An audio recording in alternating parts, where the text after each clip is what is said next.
Sally. I am here. Keelim. I am not. Walks. Ow!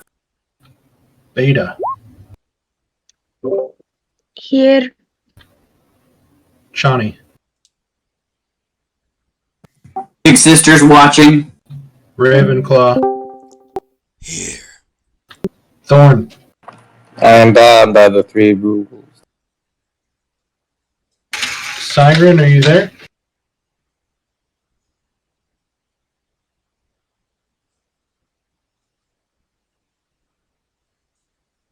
Is it acting up again? Carla?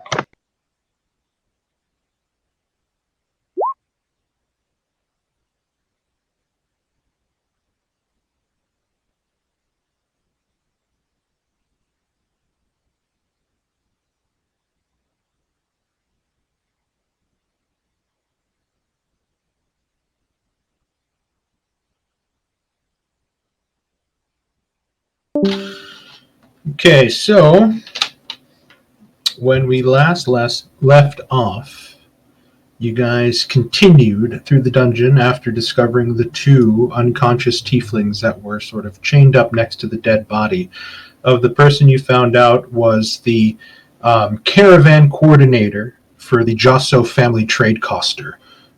Clem Josso, the person you guys found that was being tortured on the marble altar by the first group that Sally and Keelim had set free and kind of taken to the door to be sort of let out and get out on his own. Moving through, you guys opened the door, and it was there that you were met with another sort of armored figure, a lot better armored than the regular cultists.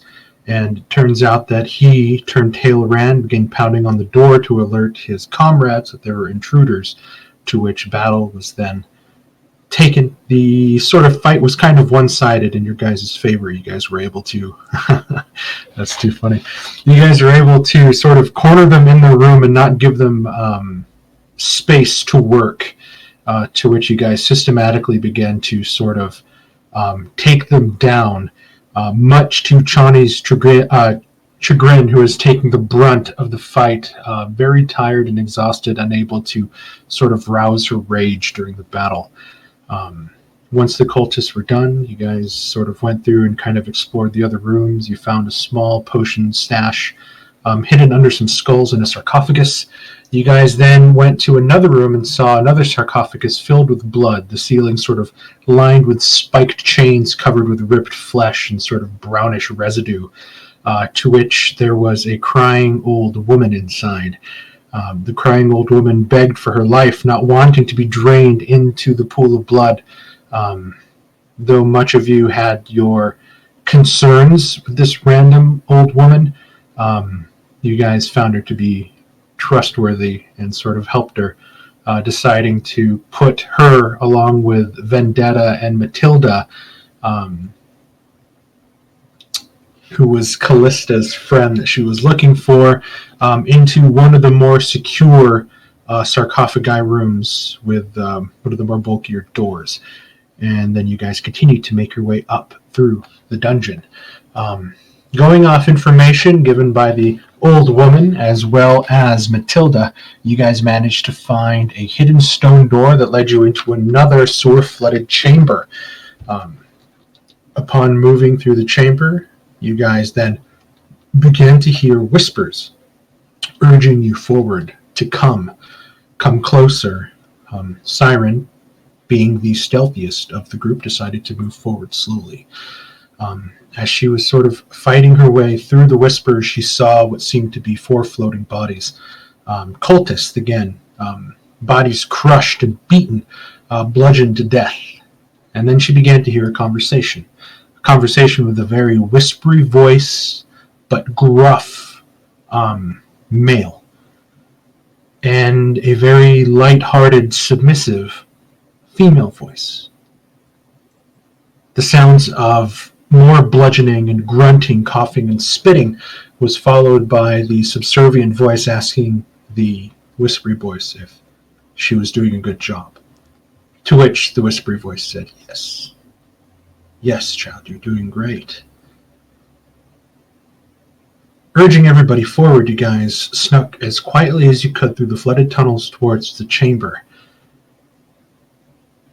until all the whispers sort of manifested into a loud, sort of spoken command. And it just said, "They are here." And then the whispery voice beckoned you forward. One by one, you sort of made your way in, some of you more tentative than others, deciding to stay outside in the water and along the walls, not wishing to be fully seen. And there, standing in front of 3 statues, each statue depicting Bane, Baal, and Merkul, was a tall, wraith-like figure covered in black robes, and his hands bearing a very nasty black metal dagger, and a very sweet-looking red-skinned tiefling girl with salmon hair, to which Keelim immediately recognized, and to which Sally immediately recognized. The tiefling known as Callista, the one that you were looking for, seemed to be in here with this wraith-like figure beating on what seems to be a bound human, almost the size of an adult gorilla, shoulders just as wide, arms just as thick, his body seemingly covered in old burn scars. And she just sort of smiles and waves, and she just says she's so happy to see you, and that you came back for her. And Keelim said that he was going to take her away, and she was so happy.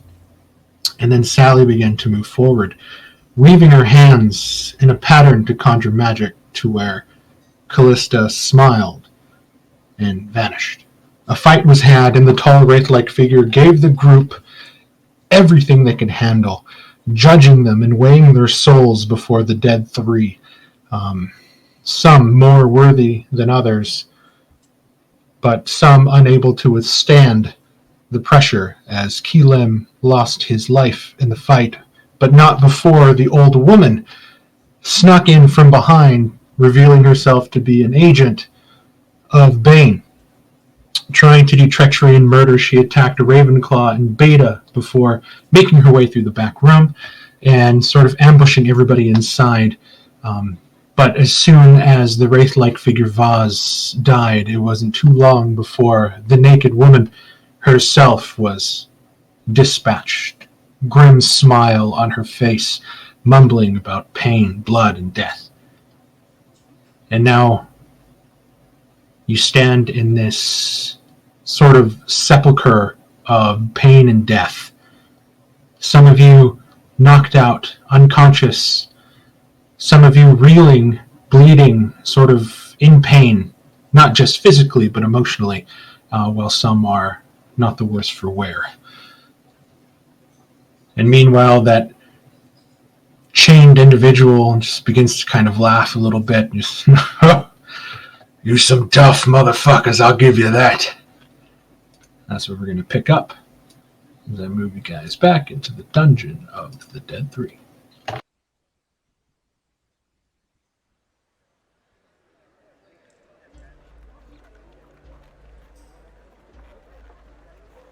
Reeling in shock, Ravenclaw and walks. And Thorn, if you can feel that emotion, as you begin to see to Sally's wounds, and you notice that her skin is not skin, but what seems to be porcelain plate, finely polished, cracks forming from the damage she sustained. Her breathing has normalized. She seems to be stable, but you really have no idea what it is you're looking at.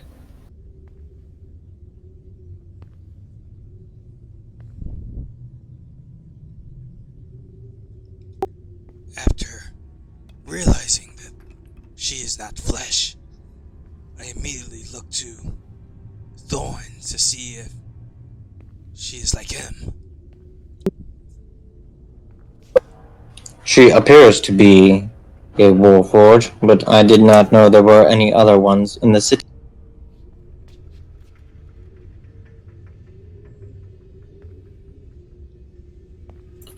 Well, I thought I saw everything strange today. Oh god, my ribs!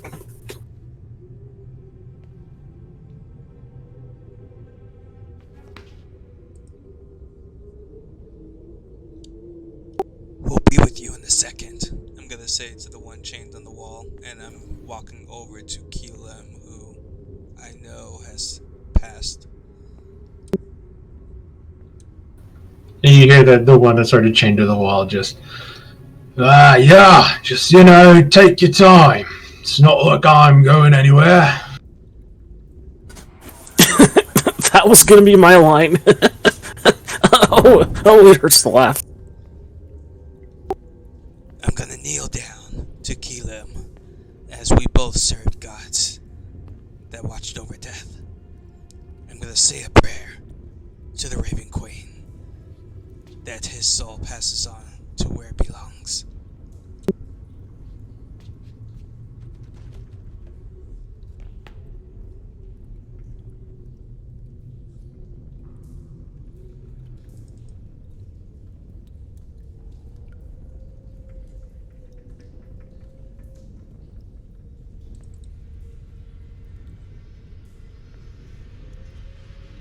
As I'm finishing up my prayer, just to be sure, I'm gonna check for a pulse.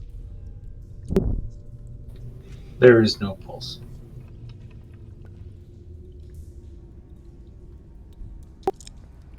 And if I remember correctly, everyone else was stable, just unconscious. Everybody else is stable, but unconscious. I'll just say everybody is just unconscious for another hour. You're able to move their bodies and sort of get them where you want to get them, but they're currently just dead weight. Ravenclaw walks. Both of you take 4 points of necrotic damage as you begin to cough up black blood. The pain from the bites that you guys took sort of becoming more numbing and all-encompassing. Guys, I'm not really feeling so well. Wait, what bite did I take? You got bitten by a zombie.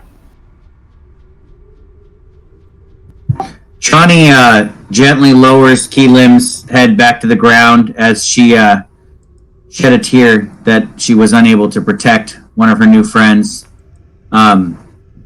But she trudges forward, even though the gods take everything she cares about away from her, and moves over to the chained guy and says, how long have you been here? What can I do? And she just kind of grabs the chains. Is he chained to the wall too, like the tieflings were? He's sort of wrapped in chains, and you can see, they're tight.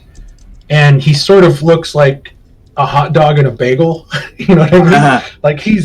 It's like pressing on his skin, and then he's trying to breathe, and you can see that it's very shallow, and his face is covered with cuts and bruises, and he's bleeding.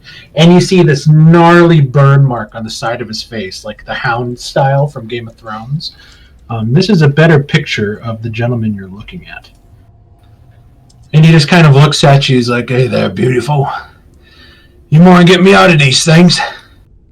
I didn't see the picture. Oh, there it's showing now. Okay. Hey there, handsome. Yeah. He's about Shawnee's size. It looks like if he's human sized. But she'll start to loosen the chains, and she's feeling kind of almost like Space Cadet a little bit. Like her eyes seem far away as she's kind of nodding to the things he says, but she's only half paying attention as she is kind of grieving internally, but not wanting to show it. So she's loosening the chains and trying to set him free, but just kind of nodding to him at the moment. What did you say your name was? I'm sorry if you said it already. I I didn't hear you. You can call me Mortlock. You can call me Chani, Mortlock. I'm sorry that you were down here in this place of death and fear and loss. She chokes it back a little bit, and then she tries to pull the chains even looser. And it's like, oh, bloody hell, you know, and he's just like, he's feeling everything that you're sort of moving and going, but after, like, both of you moving at the same time, you manage to just snap the chains, and they sort of wiggle off, and he kind of begins to stand slowly, his sort of big body creaking and popping. He just kind of winks at you. Oh, thanks for that, love.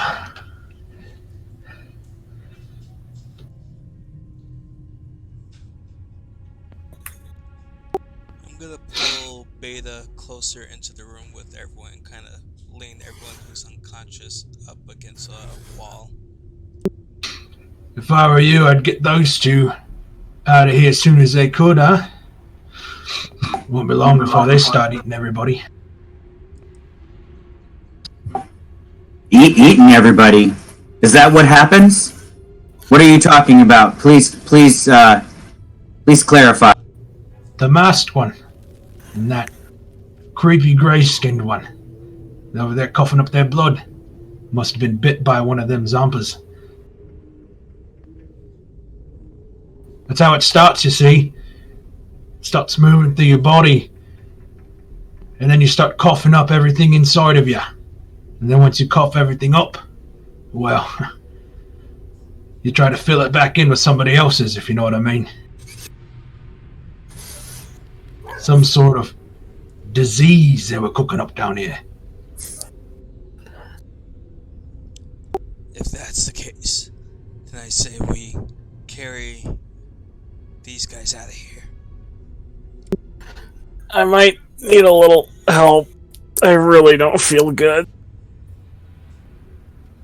Perhaps the captain has a cure for this. Do you know? And I turn around to the guy. I forget the captain's name. The guy who hired Zaj. Do you know Captain Zaj? Are you acquainted with him? I know that bastard. And he kind of like... You hear him sort of grip his fist and pop his knuckles. Well, you might want to thank that bastard the next time you see him, as the only reason we're here is because of him. The only reason I'm here is because of my brothers. Betrayed me, they have. I owe you all my life, though. My brother sent these bastards down here, told me to keep an eye on them. And I did. But these fuckers were the real thing. It's all fucked.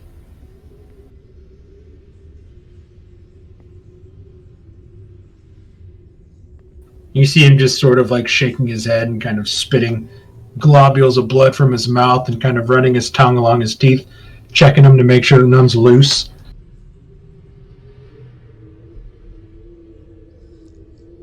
Well, why don't we discuss this above ground?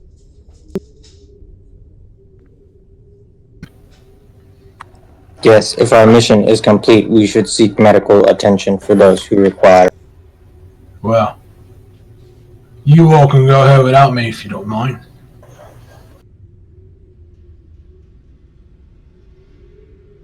And he just starts moving. Do you have another mission in here? Separate from ours? My mission is to get as far away from this fucking city before it goes tits up like El Terrell. And I tell you, it's heading that way quick. What happened in El Terrell? You haven't heard? Whole fucking city disappeared. All that's left's a crater. I had heard that, but I didn't believe that was true. How does a whole city just disappear? How does a shadow or a cloak stab you with a fucking knife? Good point on that one. Ow. Fucking hell it is. If you were smart, you'd leave right now. That's what I'm doing. Will you family's assist out. us in getting our people to the surface? Yes, we could use a hand. If that settles our debt, then yeah, I'll help you. I've got no problem with leaving. Nothing's holding me here. I think I'd like to have some ale once we get up on the surface. Once I'm paid. He walks over and you see him just, like, picking up a bale of hay. He just picks up Siren and he just begins hoofing it out of here. I will gladly pick up Sally. I'm not gentle either. I just kind of chuck her over my shoulder, hold her by the ankles, and let her dangle down so that her face is in my butt crack, and I'll carry her around like that. And it feels like you're touching somebody that's armored. Her skin is hard. It is almost grotesque in the way it feels. It's cold. But you know that she's alive, but the porcelain is just unnaturally cold. Like a teacup filled with cold tea. And it's a strange sensation. I turn to Thorn, and I say, she doesn't seem to be exactly like you. Could she be some kind of golem? Are all the you're a Goliath, right? Are all Goliaths the same as you?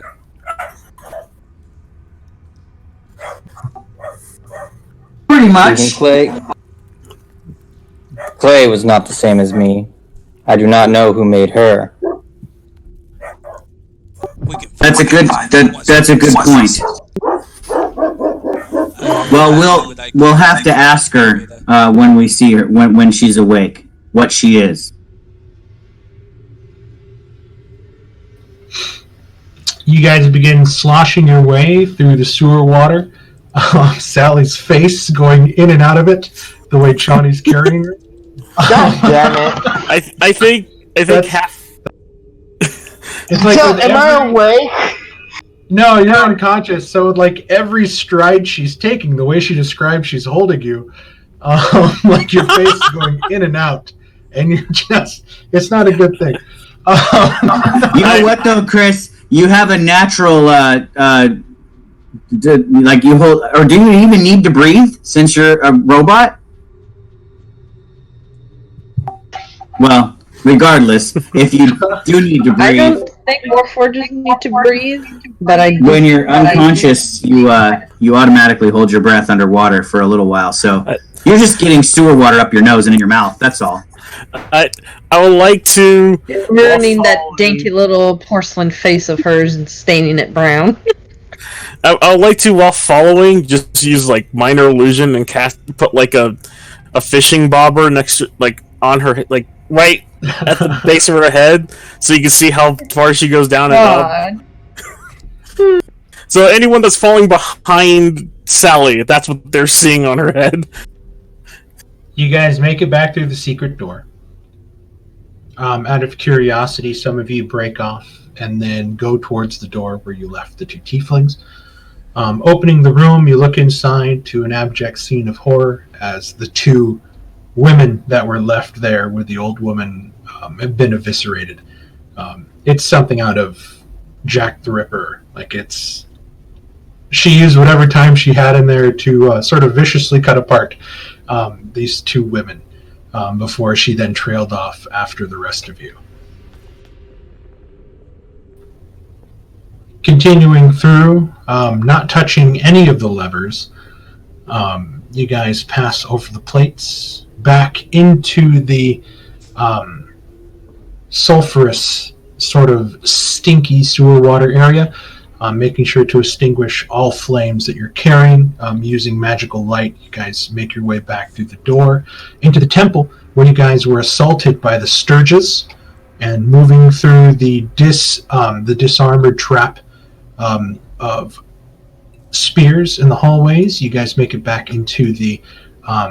three-way intersection of doors that held together.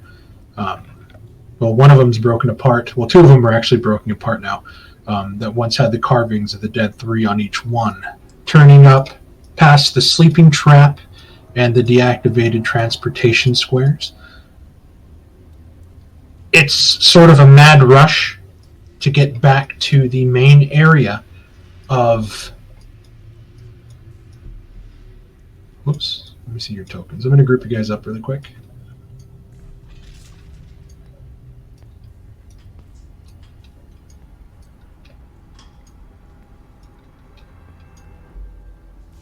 And then there was 8.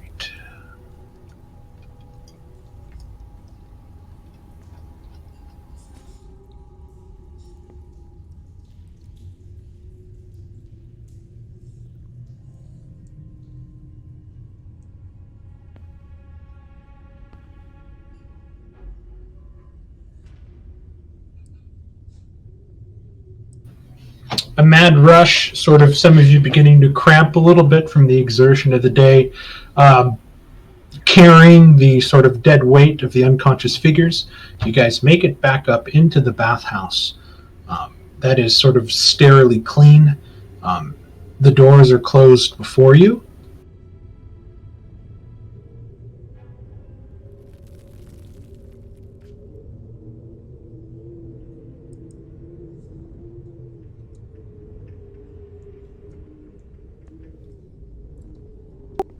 I'm gonna listen into the door. You listen to the door, and there is nothing there. No sounds, just the kind of rumbling of wagons on cobbles outside. The sounds of splashing, like people are dumping stuff out of windows. Occasional chit-chat, just the sounds of the late-night city. I'll creak the door open, peek out. You creak the door open before they're wrenched out of your hands by an unseen force. Standing on the outside, wearing what seem to be dragon masks, black cloaks, are a bunch of other cultists. The one in the red sort of holding out his hands before him as he kind of drops it as he looks at you. You are no dead 3 thieves. What business do you have here? Retrieving our friends is all. You are not the dead 3. What business do And you he sort of looks behind him. And do any of you speak Draconic? Oh, I have to double check. I can't remember if I had that or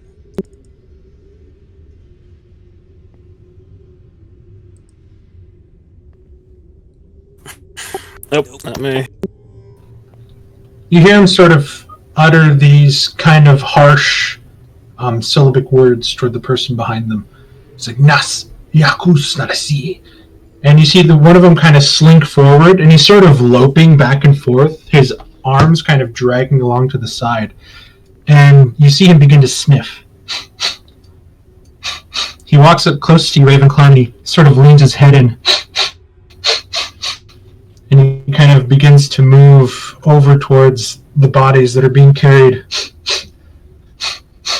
And then he just begins to like slowly lope backwards. And then he kind of turns around. Inachastusa. Then you are not thieves. Please be on your way.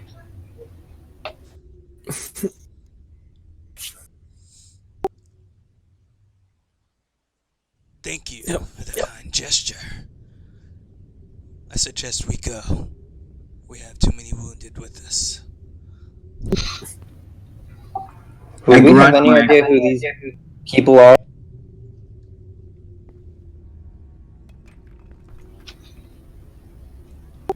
We clearly see the dragon mask on them, right? Oh yeah, and they're not like the bone masks that you saw on the cultists downstairs. These are very stylized dragon masks. Much like they look in the picture, sort of giving them a kind of an animalistic turn, but the one here in the front is not wearing a mask. He's just wearing a very long, billowing red hood. Give me a perception check.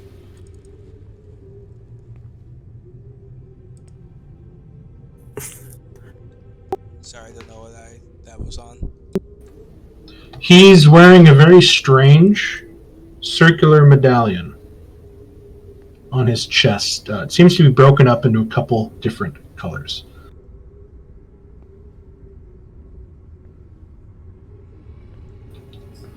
Tell me, stranger, is the way beyond you clear? For the most part, yes. But there may still be some hidden passages and a few lingering enemies. But Our only objective is to reclaim what was stolen. You bear no trace or scent of what was. The Lady of Chaos is merciful.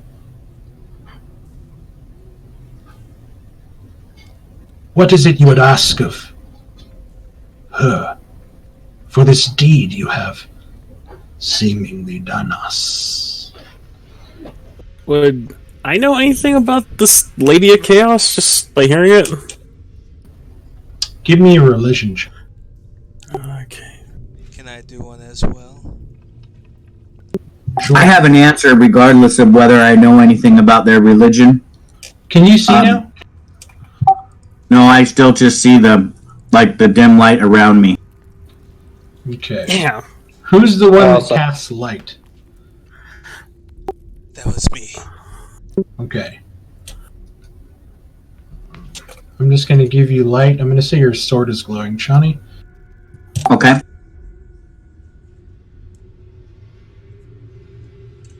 Yeah, even if I have it on my back, it does not have a sealed scabbard. I have just a baldric, so it hangs open bladed on my There you back. go. Now I can see. Because when you said the pictures, they look like their pictures, I was like, well, I have no idea what that is, because I couldn't see their pictures. There you go. Ah, okay. Wow, those are interesting masks. Thorn, can- go ahead and give me a Thorn's religion also in check. the. Thorn's also got the 5-foot vision. So, regardless of whether I understand what religion they follow, I would just speak up. Do any of you know the healing arts or know anything about diseases that cause things to rise from the dead with a gnawing hunger? We do not tempt death with such things. But I myself, and he sort of holds out a sort of gnarled hand that almost looks reptilian at this distance, Ravenclaw. It sort of glistens green and it has long claws. But I can heal, if that is what you desire. I flip Sally's body over my shoulder like a sack of potatoes and hold it cradled like a baby in my arms and just push it out towards him. Then see if you can do anything with this, whatever this is. It's not human, I mind you. Your magic may not work the way you intend, but you're welcome to try. He sort of he sort of sticks out his left hand and he touches her arm and then he pulls it back. He's like, tainted. Her I will not heal. Well, it was worth a shot. What are you doing, Mark? I fling her back over my shoulder. Tainted or not, I have to figure out what she is now. I am playing this character the way he was written in this story. Okay. I'm just giving you shit. I'll just raise my hand a bit. If you can kind of help keep me and Ravenclaw up a bit, so we can find someone that knows diseases, that would be nice. Wait one moment. We have 2 unconscious who can use healing more so. Agreed. We would move faster through the streets if we weren't carrying so many things. And he just holds out his left hand, and you see that it begins to trail yellowish fire that turns to a red, black, green, white before it, as he says a word in his harsh language.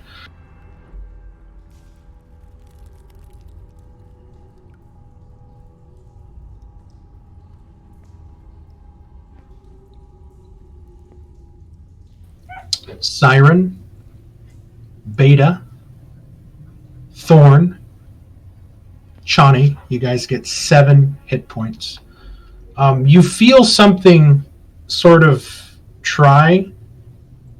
this sort of warmth that comes over you, Ravenclaw, and walks, but it sort of dissipates and goes away as if your body rejected the healing. Oh, bloody hell.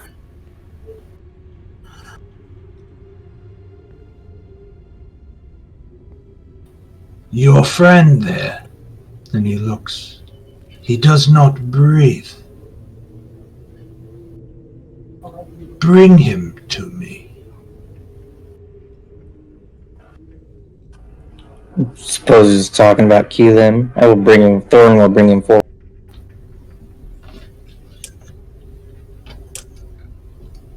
Mortlock kind of lays Siren on the sort of sets her down. My end of this bargain is over.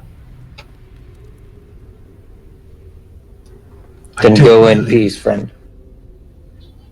Siren, give me a perception check. And you watch as he steps out and he sort of eyes these guys warily as he begins to sidestep. And then you hear him kind of take off and run.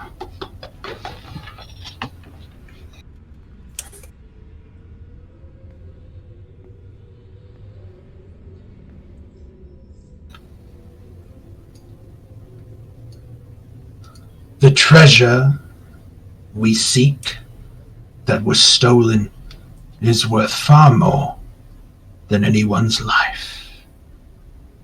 So it was with a pittance that I will raise your friend. And the Lady of Chaos will thus consider our debt paid. Agreed. And with his right hand, you see him pull a strange dagger. You see the hilt is longer than the actual blade, and the blade itself looks like polished white stone. It's actually not a stone. The closer you see it, you see that it is a large dragon fang. A multicolored set of gems sits on the edge, and he begins to raise his dagger, and you hear him sort of speak in his harsh, guttural language as the 4 behind him begin to sort of move side by side along with the chant. And after a while, he just stabs the dagger down into Keelim's chest, and then he turns it as all the gems inside the dagger sort of light up bright white. And it is as if the dagger itself is drinking in the light, sort of drinks it until it goes dim as you watch the light sort of infuse into Keelim, who starts to just shake and convulse almost uncontrollably. And you see these sort of waves of light, kind of like an aurora borealis kind of waving off of his body, switching from white, black, red, green, into these different colors sort of coursing over his body until he sort of stops. And you see his chest begin to rise slowly.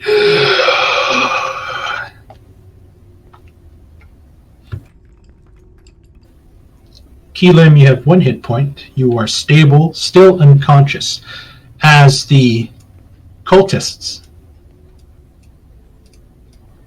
begin to get up and file past you one by one in a sort of ghostly-like train, making their way through the door that they see is still open, and the open secret door centered beyond, moving down through the darkness.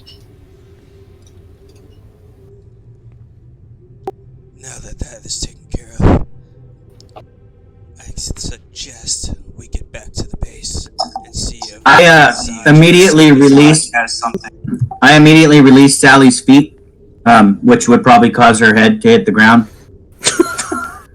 behind me, and run over to Keelim and lift him up and hug him like a baby, like trying not to crush him in a bear hug, but it does feel a little bit like a bear is hugging him. You're alive! Thank God you're alive! You owe your life to those crazed religious zealots, but you're alive at least. Keelan, you Yes. find yourself standing on what looks to be broken, ashen ground. In front of you is a large stone gate. Beyond the gate seems to be darkness, and the darkness moves like shimmering silk caught in the wind. It just ripples before you. You begin to look around and you see lining you in a ring are figures just like yourself. Wrapped hands, worn robes, standing, looking, watching. You look to the gate again, you see emblazoned upon the top are the scales of Kellenvor. And you begin to sort of resolutely move forward. Because it's your time, your turn for your soul to be weighed. The fact that anything showed up for me is, to me, a relief. You're mere feet away.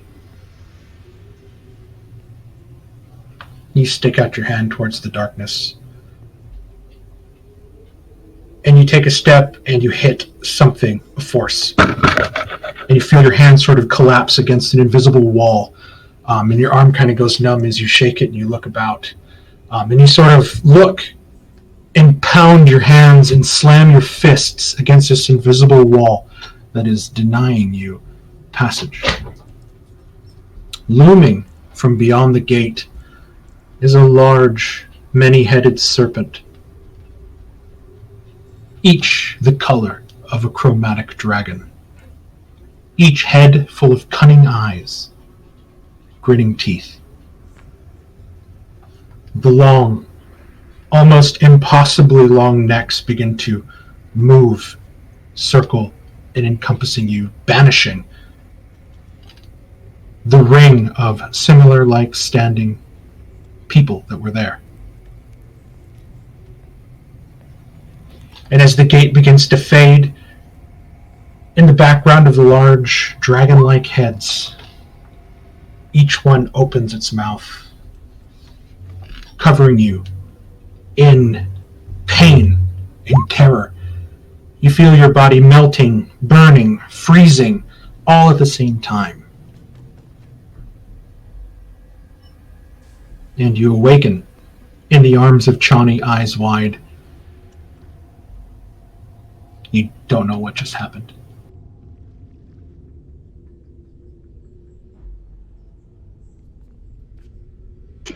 I will just basically just be screaming in agony. He starts thrashing in your arms, Chani, screaming. I'm sorry, does it hurt? I gently I gently set him down and just let him thrash, and then I take a step back. He's basically rolling on the ground and just hugging himself, and like steam is rising off of his skin, just screaming.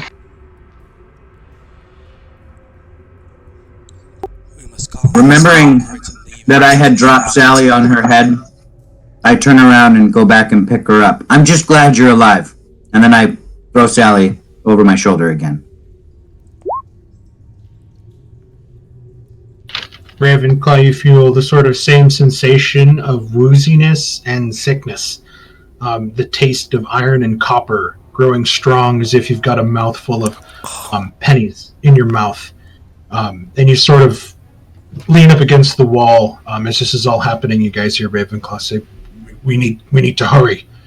As you see Walks, too, is feeling woozy and wheezy against one of the pillars themselves as Siren and Beta sort of begin to stumble forward. Keelan shakingly getting to his feet as you guys begin to move out into the darkness with Chani carrying Sally like a sack of potatoes over her shoulder.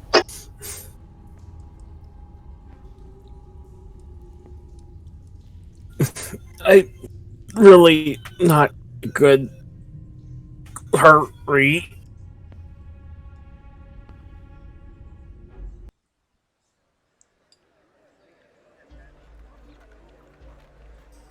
Moving through the night scenery of Baldur's Gate, you guys begin to hurry as you realize that you are on the complete opposite side of town as the Basilisk Gate. And you guys begin to, by memory, sort of move, stumble, people sort of getting out of the way as they see that you're covered in blood, still smelling of what seems to be sewer water, and you guys begin to move as fast as you can through this. Just imagine running a timed mile in school, Walks in Ravenclaw with a fever. Yep. That's what you guys are sort of going through at the moment. Keelan, it's very hard for you to move. Your body feels like every inch of it feels like lead. Usually your very well-toned, muscular body that you use for work is light as a feather, but here you can barely gather the strength to kind of pick up one leg and match the speed of the others as you're desperately trying to keep up. Your whole body just sore, especially near your sternum. There is an incredibly sore, painful spot in that area that's still sort of tender to the touch. You do have... Excuse me. You do have resurrection sickness, so you're going to suffer, I believe it's, you're going to suffer 4 points. Is it 3 or 4 points of... 4 means I'd have half my max HP. No, it's not 4 points of exhaustion. You have 1 level of exhaustion, but I believe resurrection sickness also gives you a -3 global modifier. Oh, -4.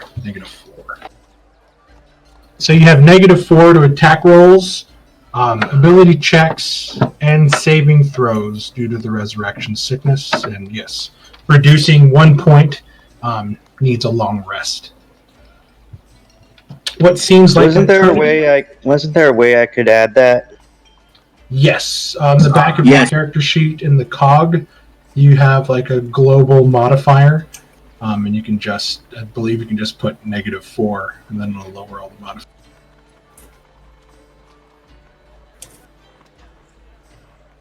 Not seeing the global modifier.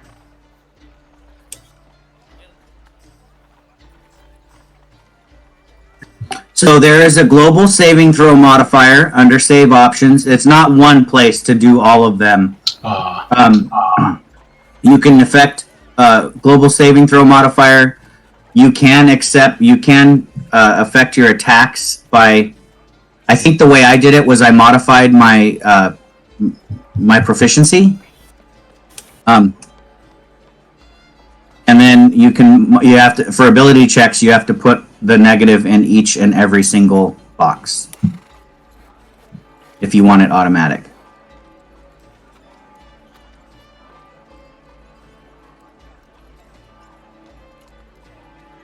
Oh, there is a global attack modifier, so you could put a -4 in that, and then that would affect all of your attacks would have a -4.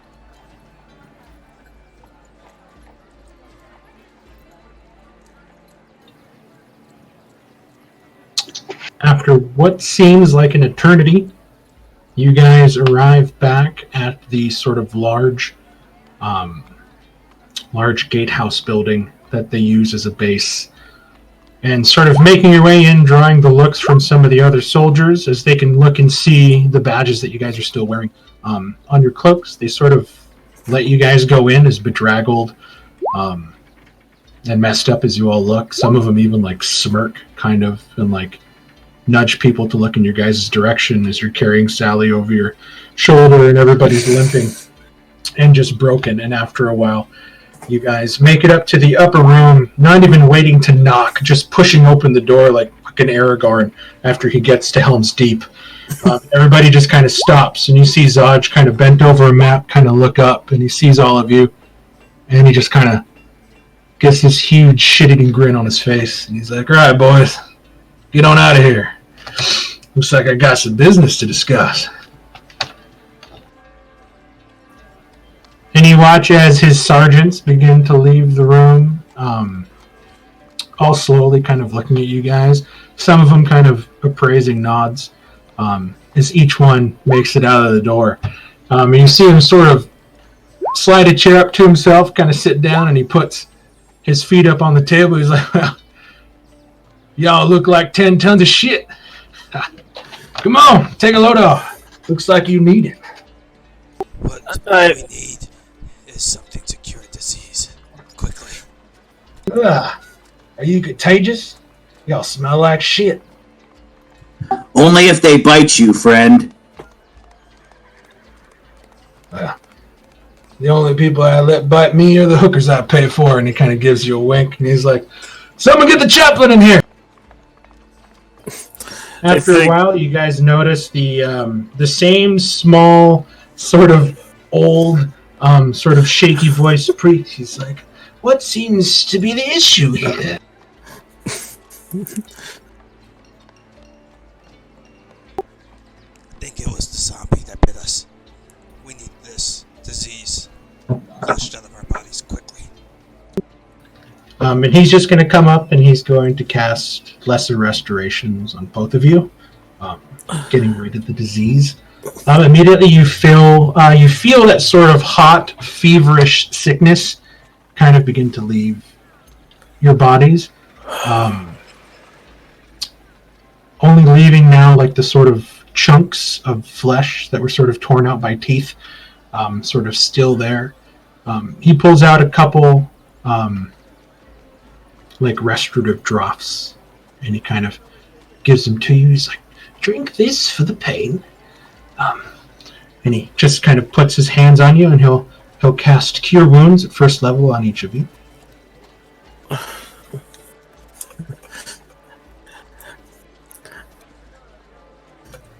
That feels much better.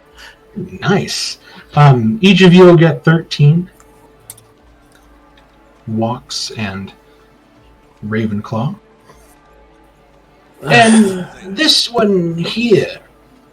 And she sort of moves over to where Chani kind of laid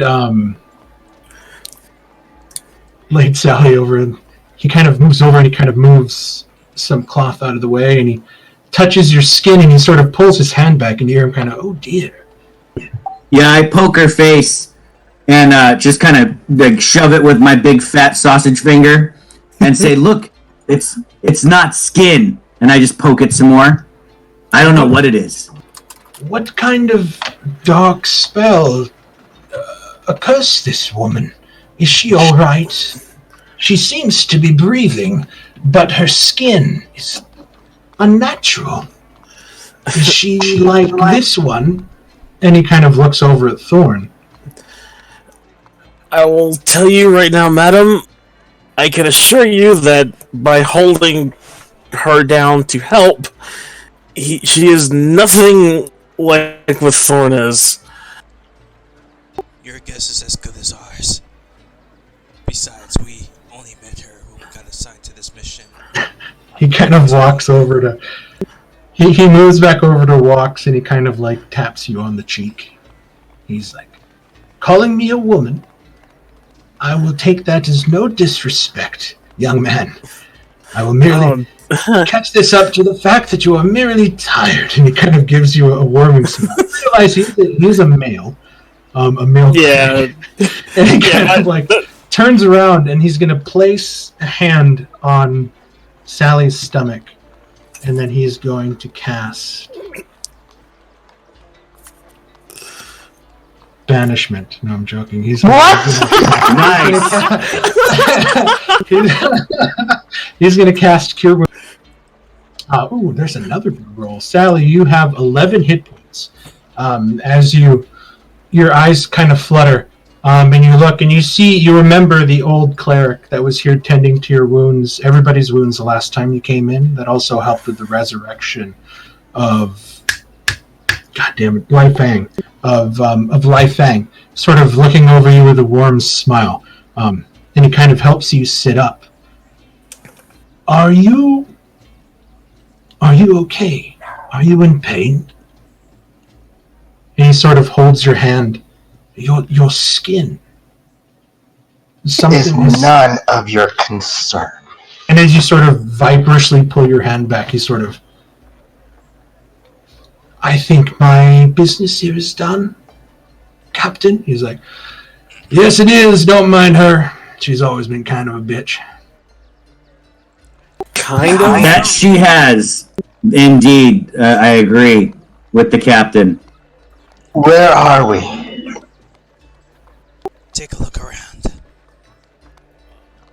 Do you not recognize this place?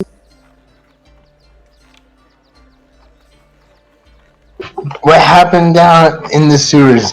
Did you search the rest of the place? Oh yeah, we totally searched it. Found about 300 platinum. Spent it all already, you know. Of course we didn't. We got out of there. Most of us, including yourself, fell in the final battle against the dark-cloaked man. You went down quicker than anyone else. Beta rubs her head. Mm-hmm. Not My fun. anger got a hold of me, I will admit. Now, we have some questions for you. First and foremost, what are you? You're certainly not human. I am a woman.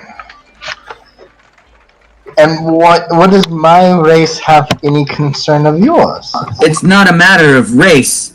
You don't seem natural. You're even more unnatural than Thorn, it seems. Unless you are just like him and it's just your... And I motion my hand in front of you like this creepy appearance of yours. I can assure you I am nothing like Thorn. Are you a demon straight from hell?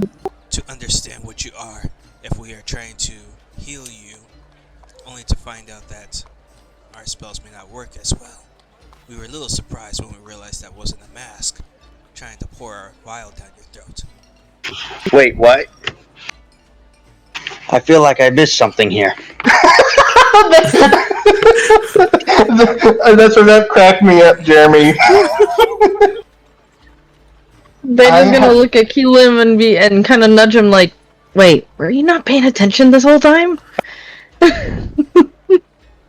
So, we tried to give Sally a I potion. was sitting at the gates of Kellenvor, and suddenly I'm back here.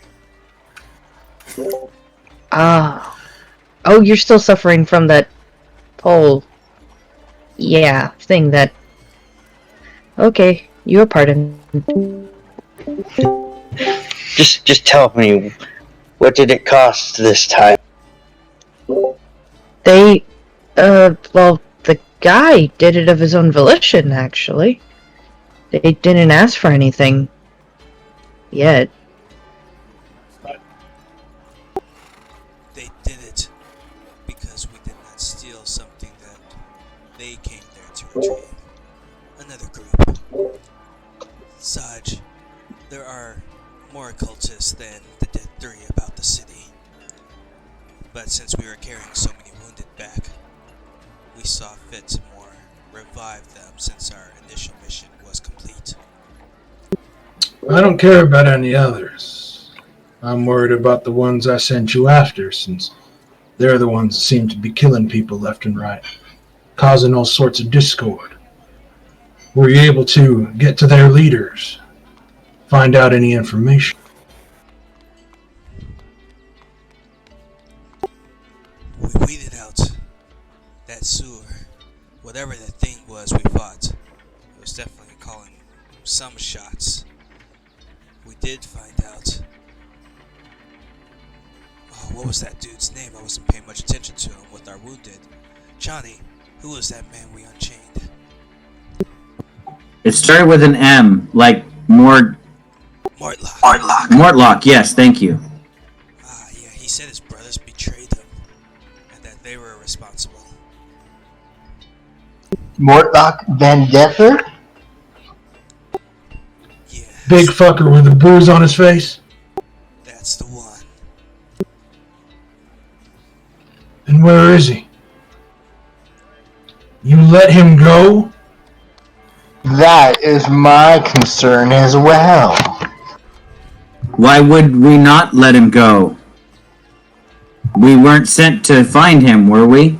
His family owns that bathhouse, and you're telling me you found one of them fuckers down there.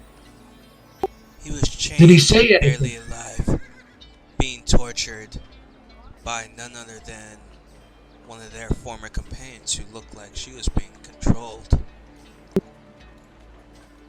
Callista.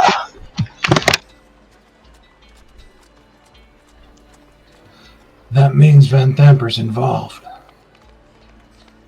And you see Zodge beginning to chew on his fingernails a little bit as you started thinking things over.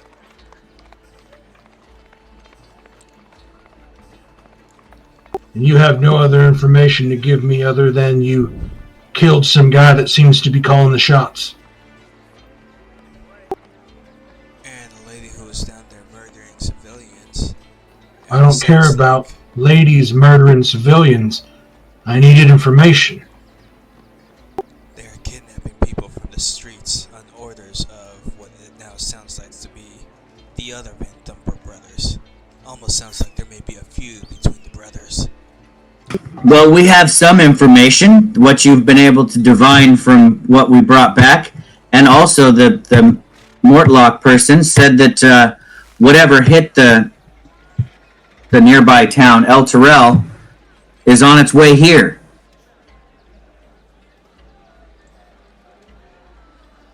And that everybody should leave if they want to live. He sort of slides back from his chair, he reaches under the table, and you see him pull out a chest. And he sets the chest down, and he opens it up. And he starts pulling out small leather bags, and he picks one up, and he throws one to each of you. As per our deal, 100 gold. You'll pick up the rest in 10 days if the kidnappings stop. 100 gold each? Yes. Oh, fantastic. That's Siren, what have you been doing this entire time? I've just been kind of quiet, just kind of trying to process everything. I don't really know. I just kind of bad. I don't know. It was worse than I thought. I thought we were all dead. That's all I'm gonna say. As you sort of kind of sit back down and kind of put your hands back in your pockets and just kind of try to retreat into yourselves, you feel a piece of parchment that wasn't there before. Huh? Oh. If the Van Dampers are... As them, are they talking? I kind of head a little bit further out to look at the thing, at the paper or something that I found in there. You see that it's a very crudely drawn map on a small piece of parchment. But the neighborhood and the way the buildings are outlined, you know that this is on the south side of the city, kind of set along the warehouse buildings, and there seems to be a star at the corner of one. And you see the Thieves' Cant symbol scrawled next to it for Honeypot.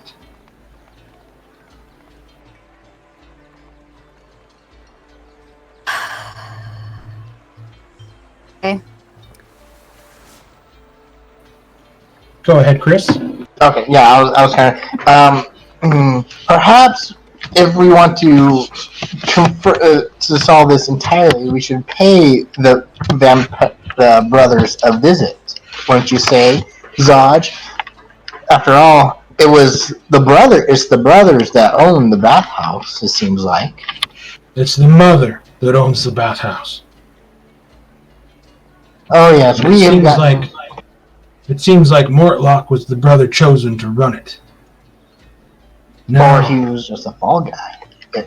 If the brothers betrayed him. Possible. Which means whatever they're doing, they could be moving towards an endgame. A little bit more information would have been nice. Right now we're almost flying blind, but there might be a way to get one of the brothers. It'd be foolish to get a force and try to march into the villa to ask questions. She is one of the dukes of the city after all. Then that's why we perhaps should pay her sons a visit. The eldest is always at the house and never leaves. Creepy, quiet-like. You two'd get along, and he kind of smiles at you, Sally. I've never met him, but I've met the mother. Give me a second.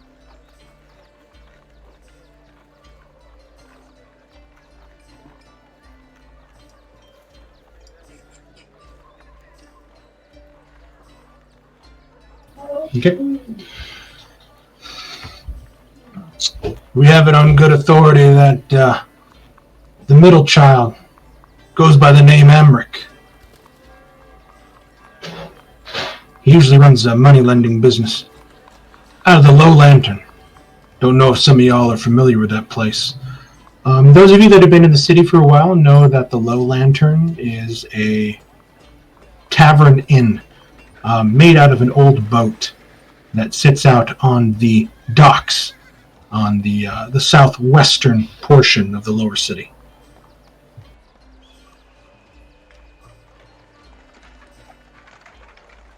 I've heard of it. Haven't been there yet. Never been. Oh, my business has never taken me down there, personally. He might be the best chance we have, since it seems the other one got away. Go there, subdue him. Try not to cause too much trouble for the owner. She's good to us, as he kind of taps the badge on his chest. Sounds like a plan.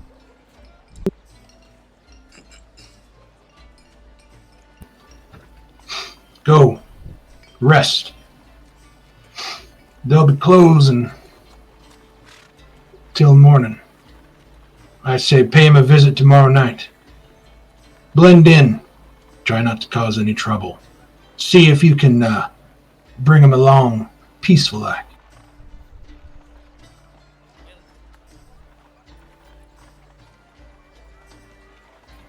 You're dismissed. Sally will walk out. And you see Zaj just kind of put his palms on the table and kind of slump his shoulders a little bit as he's kind of looking at the map. You guys know that the Low Lantern is located here.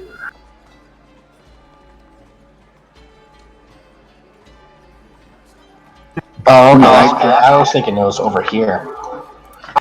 It's right down by the water. Okay. And if you excuse me, I need to go to the restroom. We're going to take a quick break. Yeah, me too. I'll be right back. Okay, so as go ahead, sorry. So, Keelim, I'm glad are still amongst the living. But did you see anything on the other side?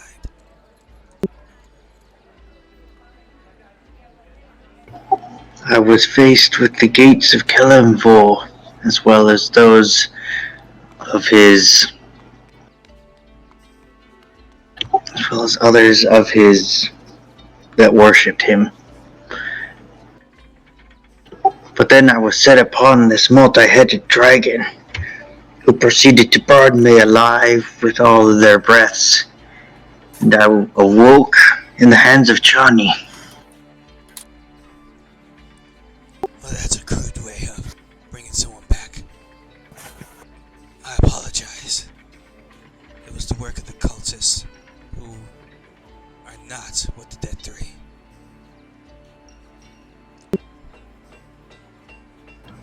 It wasn't my decision, and truthfully, I was surprised that their ritual worked. I might have some questions for them. And if you can find them, I'm pretty sure there's a lot that doesn't want to be seen. My guess is that it was allowed because it was not truly your time.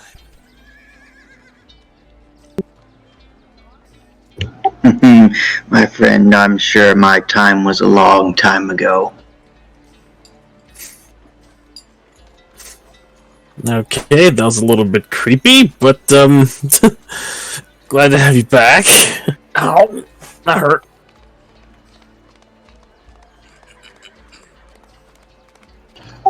Don't let my problems be your problems. So I want to address that, what I'm putting there in the chat. So I since you're back, Chris. No, yeah, I know your character is trying to leave the room, but before you do, I definitely feel like you didn't answer any questions. In typical Legozo fashion, you answered questions with questions.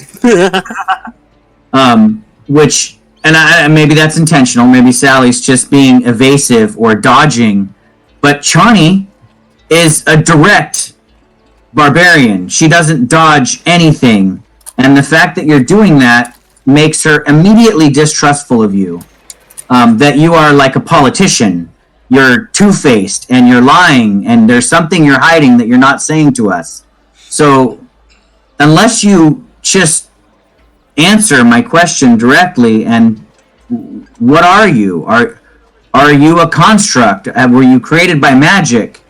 Like Ravenclaw said, in order for us to help you in times where you do fall, like you did in that last battle, it would be beneficial for us to understand what you are. If you don't want us to help you and you just want us to let you die, that's fine too, then don't tell us. But then I'm going to feel no remorse. I'm everybody's big sister, including you, because you obviously need one. So in a way, I feel like it's my responsibility to protect you, even if I don't like you. But in order to do that, I have to know what you are. Okay, I'm asking. Are you asking in game or out of Yes, game? This is me speaking. I just did my best Chani speech. Okay, I wanted to confirm that because it sounded like you started off out of game and then I did. You're right. You're right. I did start. So you're asking her this as she's leaving the room, right? Yeah, and I don't have to do it necessarily in front of everyone. I was just kind of spacing out there for a bit while Lodge was talking, or Kodge, but I would turn to you as I saw you kind of leave and kind of, touch your shoulder and face you back to me again and say, I don't feel like we finished our conversation before Zodge butted in. But, and then I would proceed to tell you, I see myself as your big sister. Whether we like each other or not is besides the point. It's my job to protect my comrades, my companions in battle. And in order to do so, it would help to know what you are. Are you like Thorn? Are you something else? Were you created with magic? You say you're a woman. Sure, you can call yourself a woman. I could call myself a badger. But that doesn't necessarily make me a badger. Right? You're identifying. Right, no, I As know a what you woman. mean. Sally will stop in front of the door. If you truly wish to know, then let's go chat in more private quarters. If that's necessary, I'm fine with that, but just be aware that I'm not one to keep secrets, so if you tell me, you might as well tell the group. We can wait till the group is private, but whatever you tell me, I'm just going to blab to everybody else. I don't keep secrets. She glances at, she kind of like, she's looking at you, and then she glances over at Zodge, and then looks back at you. Okay, you just don't want Zodge to know. Fair enough. I trust my companions more than I trust my employer as well. So I nod my head to Sally, kind of understanding what she's getting at, and I'll just walk out of the room with her. So I hope I'm portraying this correctly. Chani's not trying to be rude or mean, but she is trying to be kind of like, almost like a protective. I know exactly. Remember, I'm a barbarian of the ancestral guardian, so my idea is that Chani does want to protect everybody and flies into a rage in order to do so. That's where I'm going with this. So I do want to try to protect Sally, even if I don't like her, is what I'm getting at. So I don't want to fail anymore. Every time I feel like I'm afraid of failure more than I am of you not liking me, if that makes sense. No, Sally's really picking up on that. She after going through the ordeal, and you're making a very convincing statement. So she is willing to share some of her stuff with you. So yeah, she just doesn't want. There's certain ears she doesn't want knowing this information. No, that's fantastic. I'll catch your point, and I clutch my my bag of 100 gold, because holy crap, I've never had that much money in my life.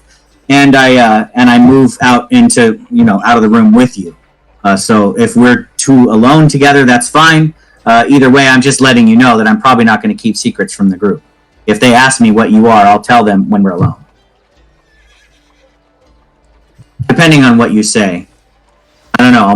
I'll tell you right now that I'm not good at keeping secrets as a personality trait.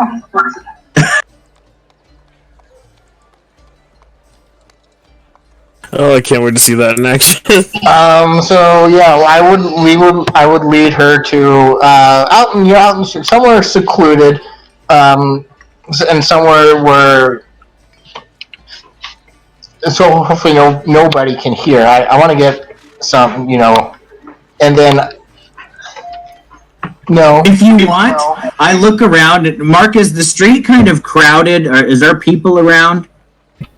What area of the street are you guys on? It sounds like you guys are still in the building. I was gonna take her out of the building and go somewhere away from the Basilisk Gate, because she wants to make sure certain ears do not hear what she's going to say. Okay, I mean, you do find that there are a bunch of people sleeping against the walls.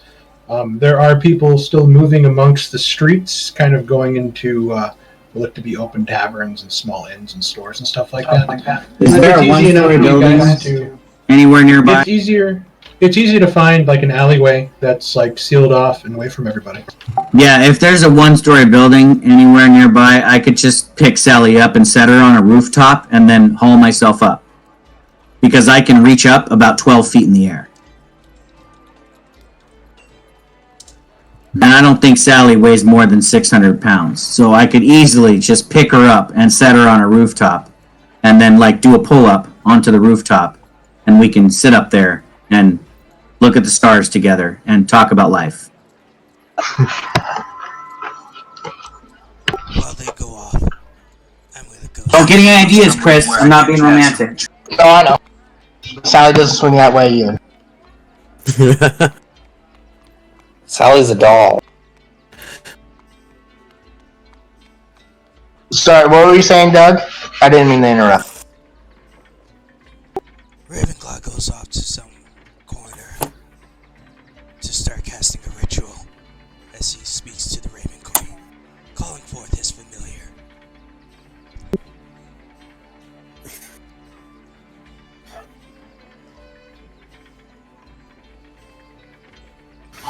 Are you doing this warlock craft, like, out in the open for everybody to see? No, that's why I said I went into a corner somewhere. Okay. I was waiting for if anybody wants to do anything else before I start this whole role play with Chani. Fox is going to go find a nice tavern to sleep in, but before he's gonna go to Keelam and I'm actually glad that you haven't gone yet. There's something I want to give you. I found it down there. And he'll dig out from just from like a little uncomfortable space. He'll tug out the Mask of Lei Fang and hold it out to him.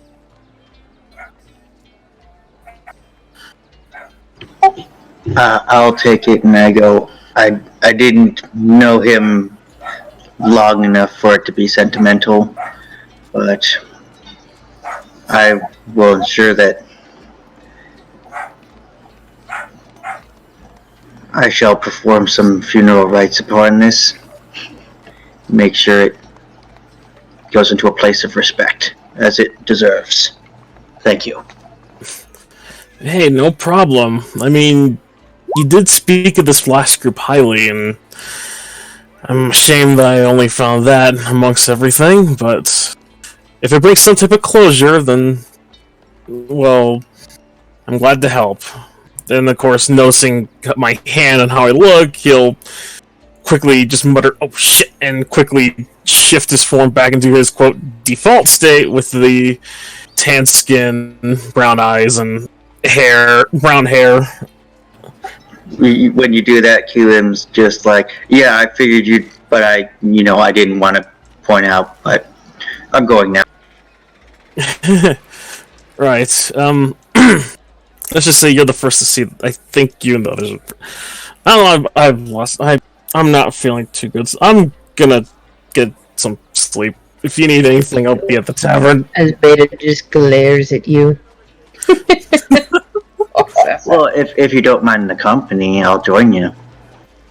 Of course. I mean, we've literally been through death and back, and I think a drink might be in order. Okay, so both of you kind of head off towards the nearest tavern to drink yourselves silly and sort of drink away the pain of everything that has happened during this day. Beta, what are you going to do?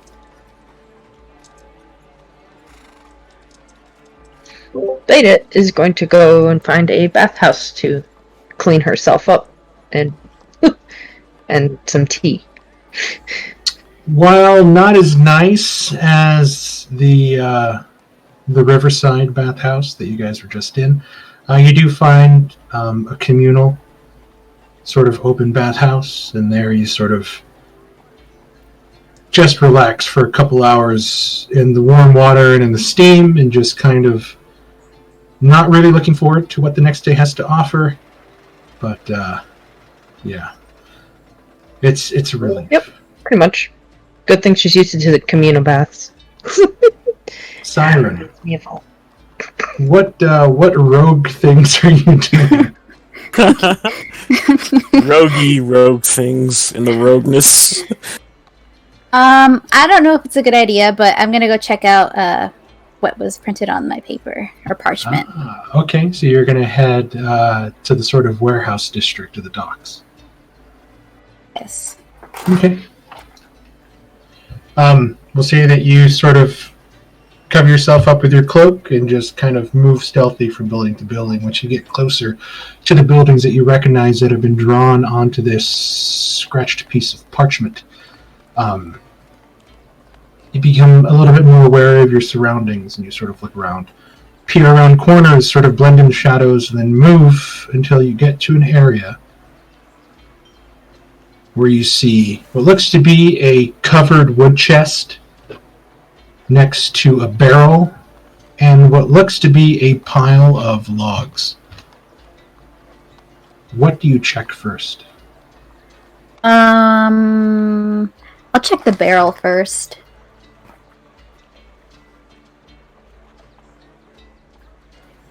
You move over and you sort of touch the top of the barrel. Give me a deck save. Okay.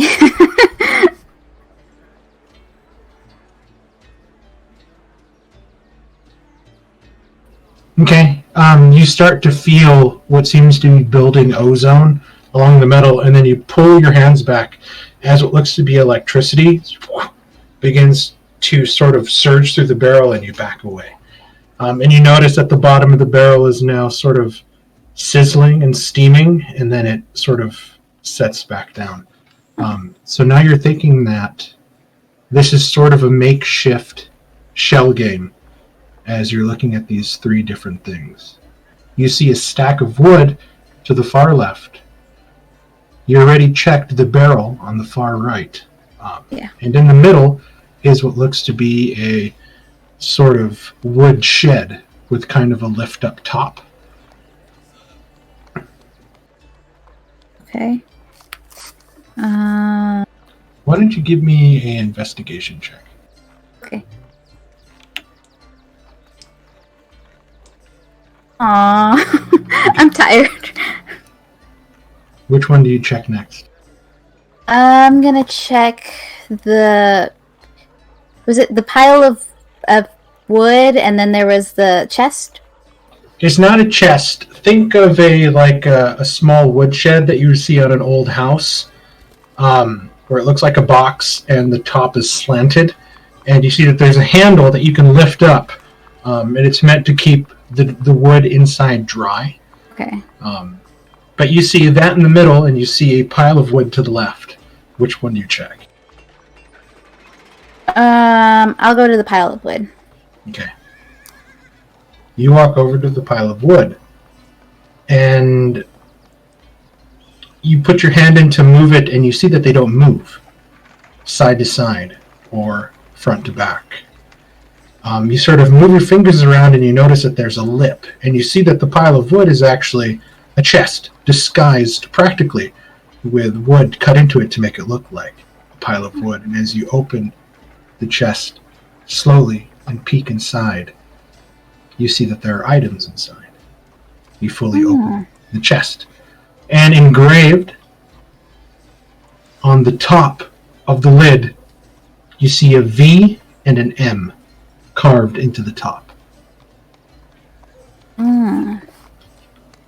You look inside, and this is what you find. You find a total of 500 gold pieces in 5 100 gold stacks inside pouches. There are 2 healing potions, 1 small blue potion, and a long sword, as well as what looks to be an assortment of different types of alcohol and narcotic drugs. To which that you can sort of streetwise look at it and know that that's probably 100 gold pieces worth of drug and alcohol paraphernalia.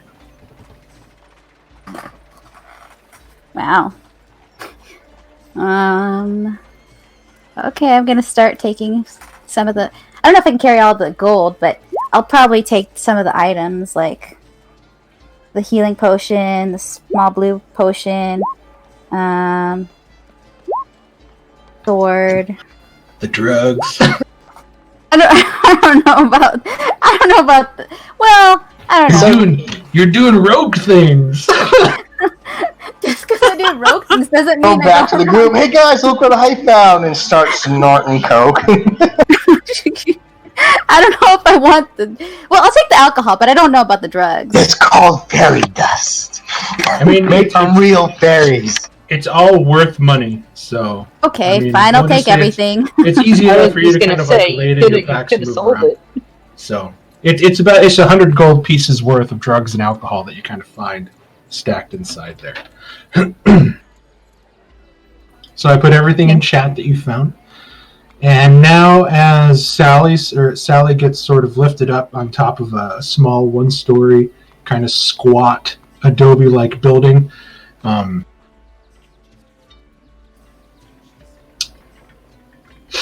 Shawnee reaches up, does a muscle up, kind of sits next to her, and you guys can have your heart-to-heart. You there, Ken?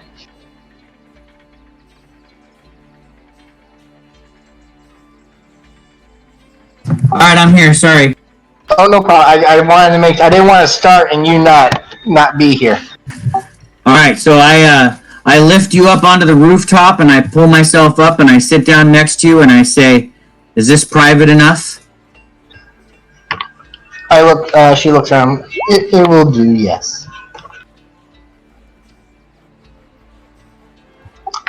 A lot like you, I am not originally from Baldur's Gate.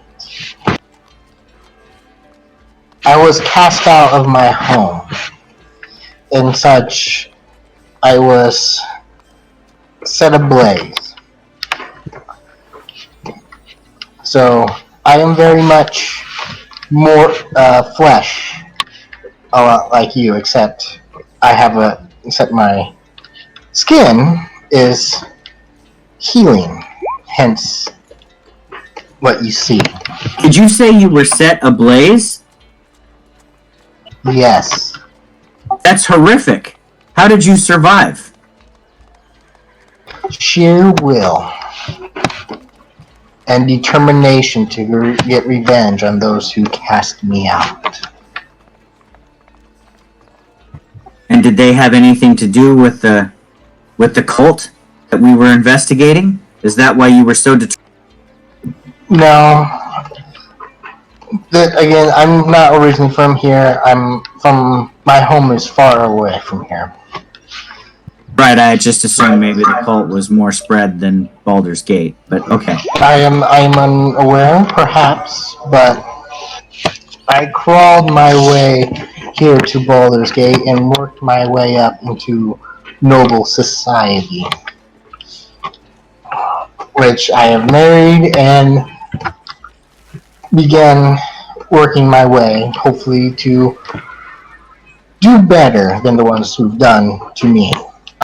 Is your husband, your true love, is he aware of your vendetta and wants to help you?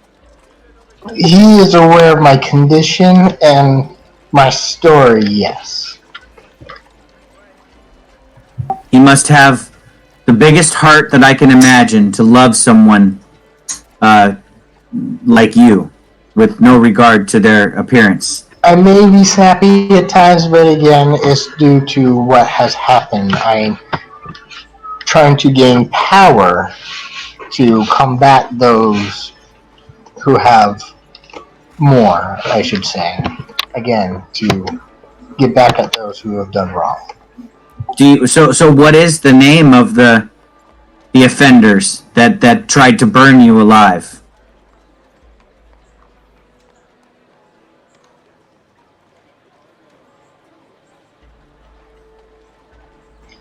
They are part of, again, other nobles. They have a lot like others. They have aliases. I don't know their true names, but just seeing them. Shut up, Mark. Just being there, I could tell who they are. They are not here at Baldur's Gate. And was there a reason that they tried to oust you? What did you do anything to deserve this brutal punishment and torture? Doesn't anybody deserve brutal torment and torture? Yes, certain people do deserve, and I'll flex a little bit, brutal punishment and torture. those who commit evil acts, murder for sport, harm children.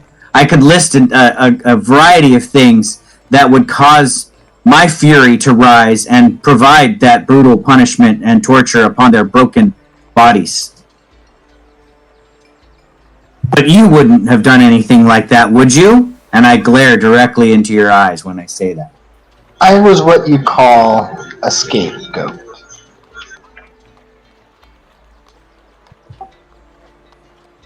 So I know what a scapegoat is, but Shawnee doesn't. So I think that you were called a farm animal. So I say, so were you having relations with a goat? I don't understand.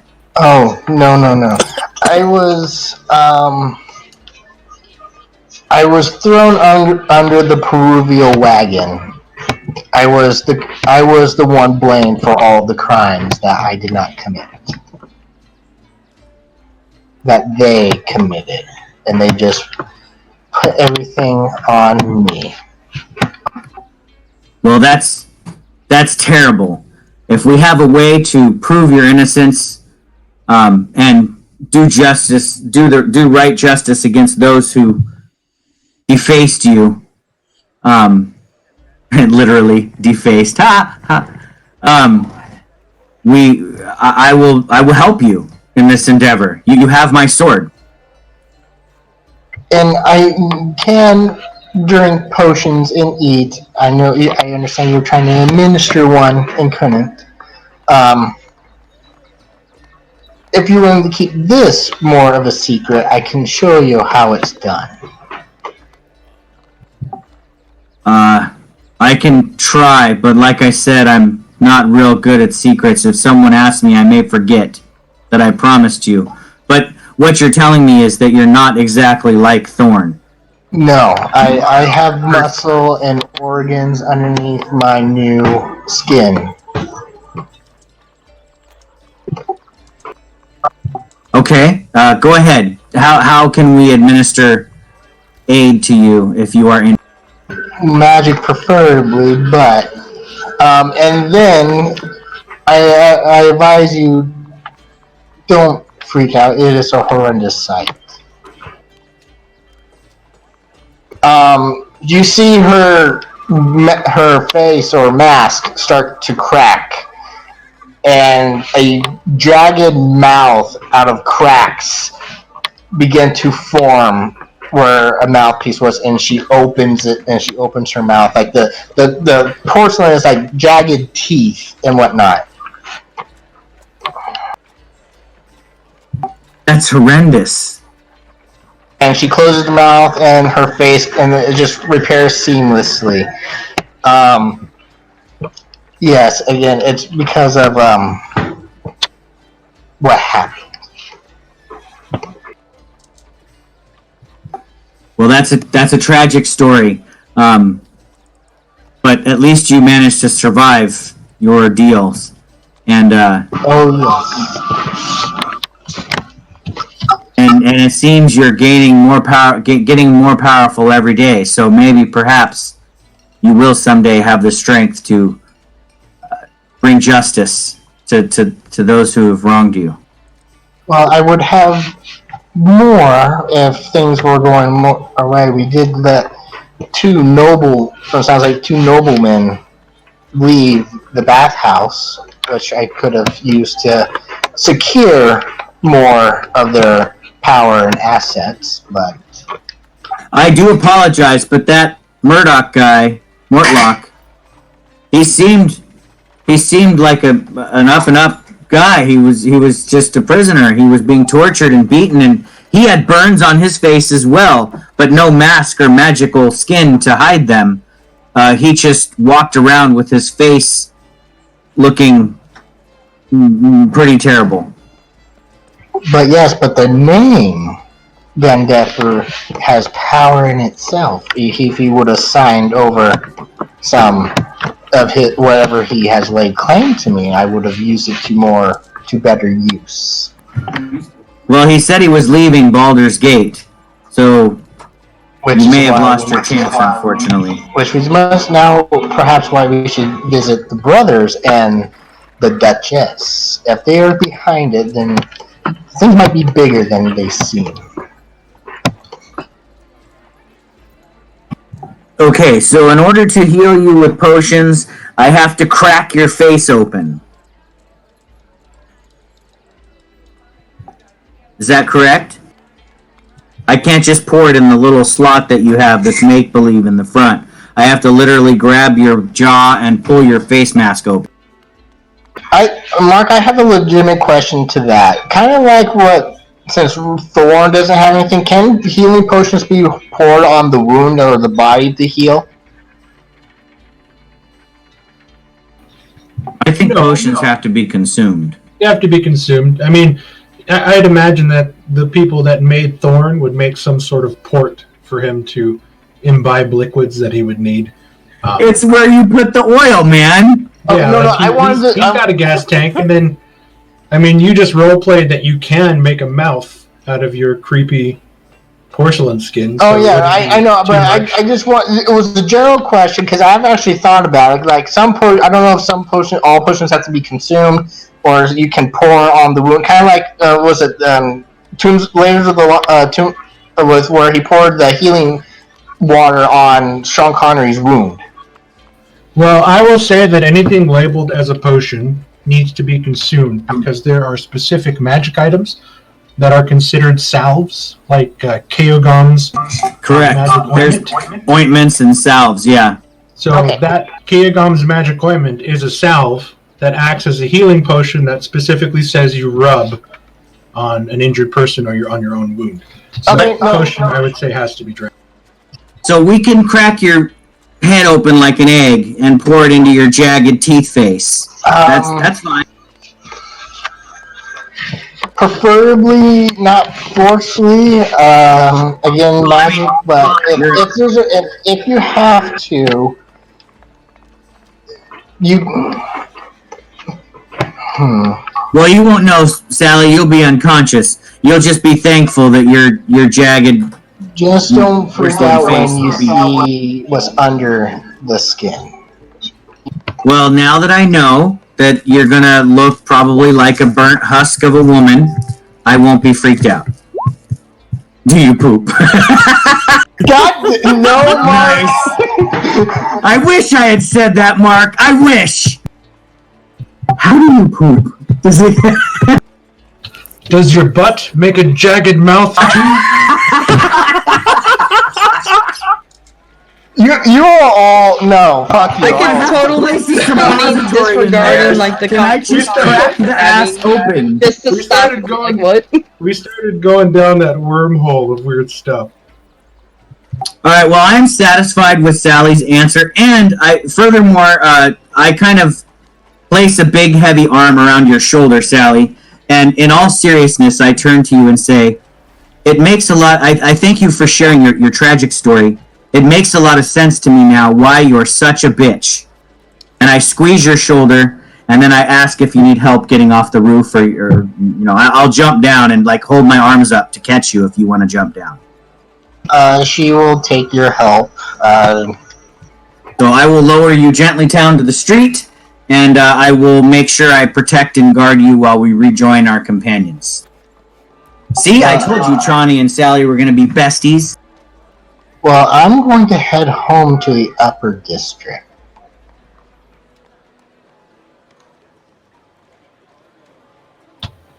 Chani goes and finds the first place she can to spend her gold on some delicious ale and food,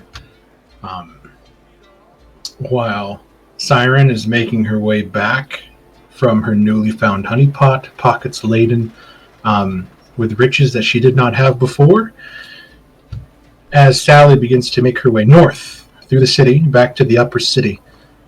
Sally, give me a perception check.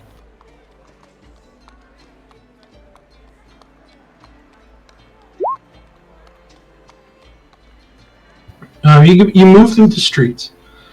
They're not as busy as they were the closer you get to the northern wall. You imagine the guards don't want a bunch of layabouts and bums kind of hanging out by the gates that lead to the upper city. But you can swear that you feel that sort of itching feeling in the back of your neck that you're being watched. And you sort of look around. You don't really see anything. Nothing's catching your eye, but there's just that animal instinct that's telling you somebody's looking at my bum. I haven't reached into the end, so I'm looking. Like I said, I'm looking around. I don't see anything, right? Yeah, it's too dark. The lights are pretty sparse in the lower district. You can imagine that kind of what's there, like any sort of like oil sources or anything, just due to overpopulation and everything. Like people have been like stealing the oil from the oil lamps. And they're just having a hard time trying to keep them refueled. So, like, there's one lamp lit out of every 3. So it's casting strange shadows, and you're just kind of looking around. But how far am I to the gate to the upper city? oh, you're probably about right now 200 yards away. So can I see it? Oh, yeah, you can definitely see it. And you're just you're walking towards it, but you're still sort of giving that wary glance past your shoulder as you can kind of feel something, and trying to look as casual as you can. Yeah, so as casually, I pull out stealthily. I feel like I'm being watched, but I don't want to make noise. But I do pull out one of my daggers that I've had this entire time. Give me a slide.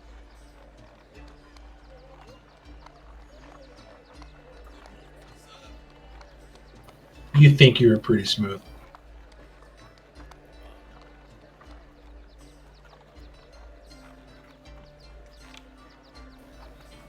And after 5 minutes, it seems like an eternity, you make it up. You notice that the same guards that you accosted the first time you're there, they don't even bother asking you. They just sort of open the man door on the large gate, letting you through. As you give one final sort of glance back through the gate down at the lower city. Just the people moving around on the streets that you can see every now and then passing through a lamp, but you just can't shake that feeling. All the way home? All the way home.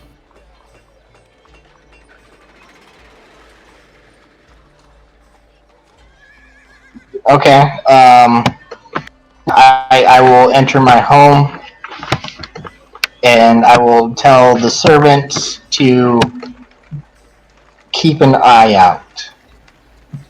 They do so, their eyes laden with the fear of any reprisal from you, as they know of your temper, and they go. Did you let Shawnee go with you?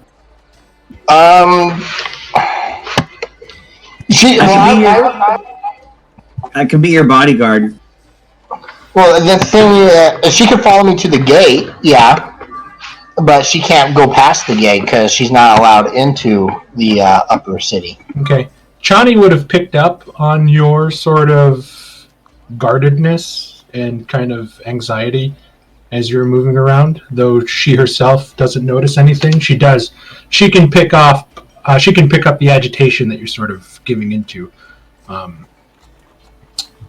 So before you go off then, if I pick up on that agitation that you're feeling, I would say, do you need some alone time, Sally? No, I don't. It's just I look back to where we walked. Just a feeling that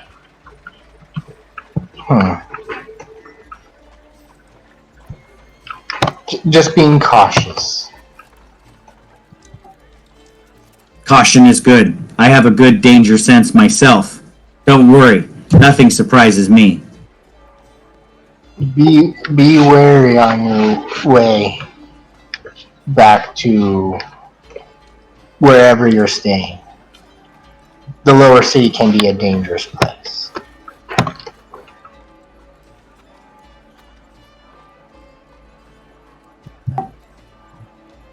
I've been here for a month or so now, so I agree. that it can be dangerous. But I mean, look at me as you look up at my 7.5 foot tall body. Not much bothers me. You are correct.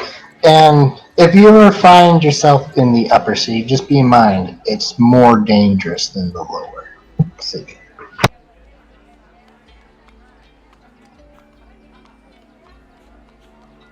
Yeah, the daggers usually hit you in the back in the upper city. And I chuckle. And then, I think we should rejoin our companions or head to wherever it is we're supposed to the Low Lantern. Aren't we going? Well, I'm going home to the upper city. It's nighttime. I don't know where you're going. You followed me to the gate to the upper city. Yeah, I would have walked you to the gate, and then since I'm not allowed in the upper city, I guess I'll see you in the morning. I will see you at the Low Lantern. Yes. All right, then I guess I'll turn around and start making my way back to wherever the party's camping out. I have 109 gold pieces. I can afford a decent dinner and a couple of gallons of ale. Remember, we were advised to go at night. Oh. Well, we haven't rested, right? So we should probably rest before we go, or are we going to go it's now? still the same night, but I remember Captain Zodge telling us to go to the Low Lantern during the nighttime. Okay, so we're going to go to sleep tonight, and then we're going to chill all day tomorrow and meet up at sunset somewhere?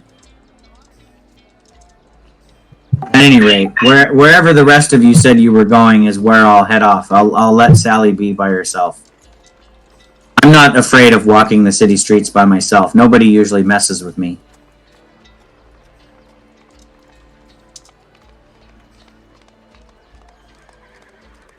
Are you guys at the elf song?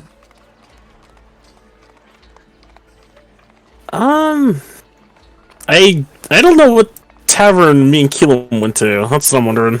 Keelan would know to not go to the elf song because the last time Keelan was there, the barkeep pretty much told him and the rest of the group to stay away. They're not allowed here because they almost. I think Walks is. I think I'm just following Walks, and then when I see when he's leading me to the Elf Song Tavern, I'm like, let's try somewhere else.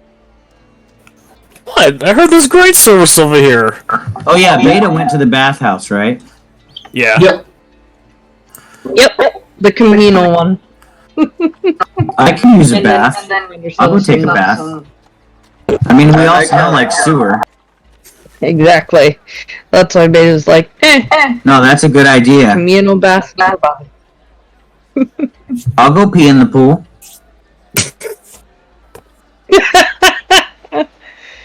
That's when Beta would just get up and be like, well, bath time ruined. Now, if I remember, Water, can't get that. That warm spot is extra warm. What the? if I remember correctly, one of you guys kept one of the spell books that was written in Infernal. Somebody kept one. Can't remember who it was. Last I checked, Doug had all the spell books. Okay, so you do find a shopkeep, Ravenclaw, that will take the books off of your hands for 25 gold.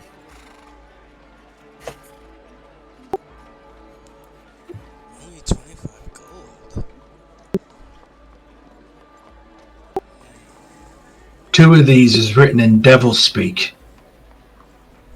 I mean, if you want, I could tell the guard that you're carrying them around.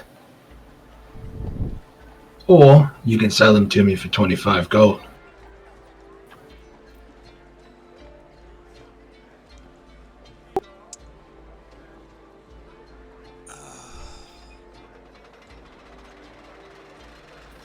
It's an easy choice if you ask me. You do make a good point. 25 Out of sight, out of mind. And then he counts up 75 gold, and then he pushes them towards you, and he takes the heavy tomes, and he kind of smiles and licks his lips. Then he moves off, sets them inside his safe, and kind of closes the door. Anything else I can help you with? Do you have any potions? Do I look like I have potions? Then you kind of look and you see that it's a bookshop that you went into to sell books. That'll be all. Pleasure doing business with ya. You said that was 25 each? 25 each, so you have a total of 75 gold for the 3 books.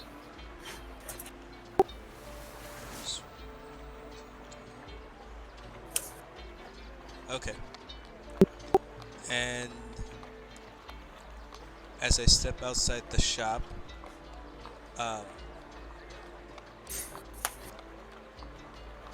what time of night is it?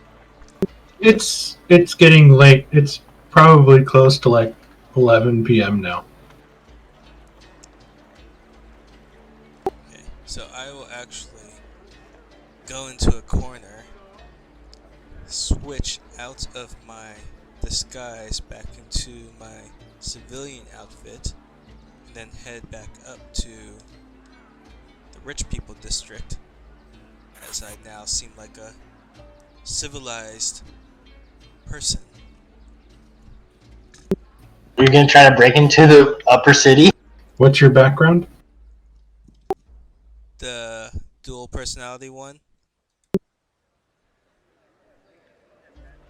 I literally You need pretty much pulled the Batman. You need a specific background to be able to make it up there. You need the Baldur's Gate noble background to be able to make it past those gates. Because it's a specific feature. It's the one I have, Doug. So the one that Chris has specifically says that nobody can stop her at any gates. She's allowed access anywhere. So without that sort of pedigree of that background feature, you won't be able to make it past the gates to the upper district. So I'm not rich enough. You're sort of off-brand Bruce Wayne. You're the Kroger brand Batman. He's the new Chinese Bruce Wayne from the new comic book that they're making. You're Brian West, that's what you are. So as I'm leaving then, I look like a tiefling in a suit with a cane named Varys Corvo. Talking completely differently, but I guess I'll go off to a different area where my house will be. You make it towards like not like the mansions of the upper district, but the more affluent area of the lower city. Kind of like where the sort of middle to upper crust that can afford that extra bit of security behind the high wall kind of live. So, I'll say that you have your own little like kind of villa estate in the lower city with your own kind of guards that sort of patrol your small outer wall. Yeah, we can make that work. And as I count out the funds that I'll distribute, I just have my Raven Nevermore keeping watch at the window before I head to bed. Okay. You turn the Morning air out comes. Morning comes. All of you are pretty sore. Those of you that went drinking, give me Constitution saving throws. Oh no, this is gonna bite me in the butt, isn't it? I probably drank a little bit, but I wouldn't have drank to excess because I was very, very relaxed after my bath. Sounded like Wax said that he was drinking to forget, so... Nice. Go for it. No, just to get rid of the copper taste in my mouth. Yeah, I would have taken at least 12 beers for that. Give me a con save, please. Yes. He's doing Jaeger shots. Where you put the Jaeger bombs? So he dropped.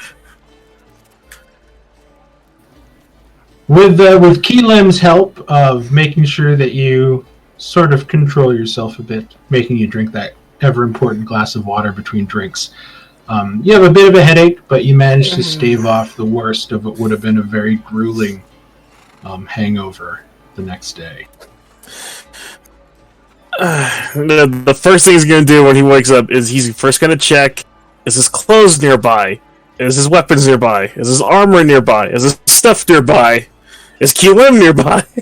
Funny enough, you find yourself still fully dressed on the bed, laying on top of the covers, while Keelim is sort of kneeling in a meditative state, sort of in concentration on the ground before he wakes up as you begin to rustle.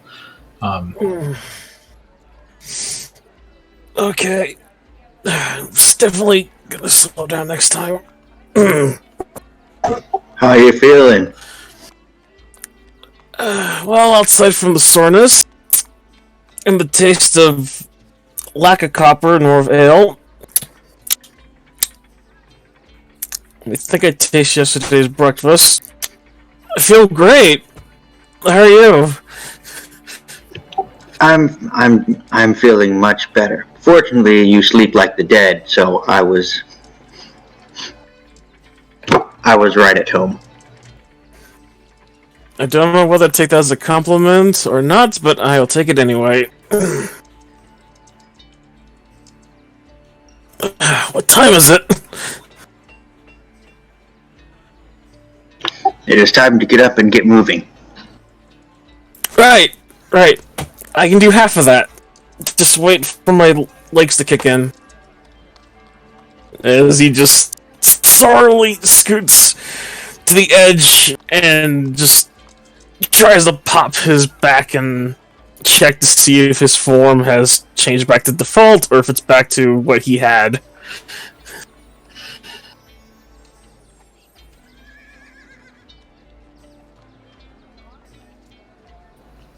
What is that invocation?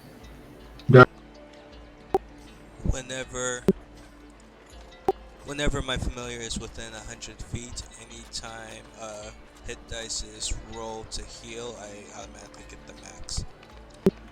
Okay.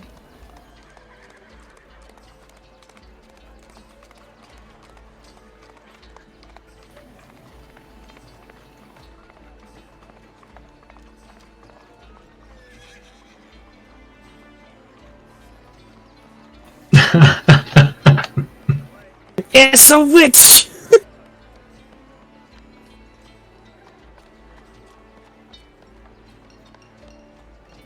Give me an Arcana check, Sally. Or Okay. should I say Sally? I forgot about that. Sally. Oh, damn, Chris. Oh, that's why the initials are SS.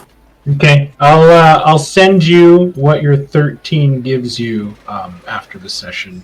Okay, no problem. So we'll say that you guys begin moving your way back through the city through to a predetermined destination that you guys decided on before you all broke up. And there you kind of meet outside what looks to be a food stall that's open, and kind of get some food. Those of you that are hungry, there's like fresh bread, fresh fried smelt fish. You can get eggs, kind of stuff like that, all ready to go. It's hot, good, greasy, smells delicious, and it's cheap. You guys manage to get some food in you, and you guys begin to talk about what you guys did, maybe start to plan. Well, I remember.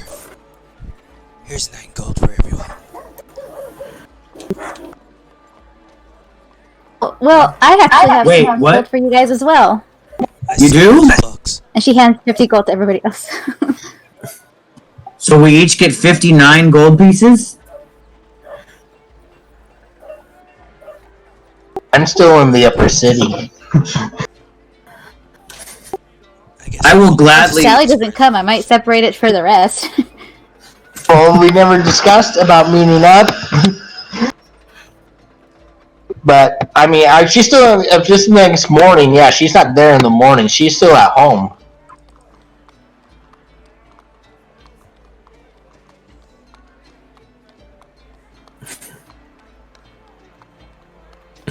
Everybody but Sally meets up for breakfast, and seeing Sally's not there, do you guys decide not to give her cut, or do you guys? I'm not. You know, again, I'm not mad or anything. This is the party role play. You guys, she's at home in her own house in the upper city. She knows. I got you. Don't worry. I'll speak up. That's just waiting for my turn. Oh, sorry. When you guys say that you have gold for the party, I say, well, I walked Sally to the gates of the upper city last night. I believe that she's staying there until we leave to go to the Low Lantern at evening time. I would gladly hold on to Sally's portion for her until she arrives, unless you want to just hold on to it yourselves. I'm speaking to Ravenclaw and Siren. If you want to hold on to Sally's portion because you don't want me to hold it, that's fine. Otherwise, since I can carry an almost unlimited amount of weight, I don't mind holding on to her gold for you.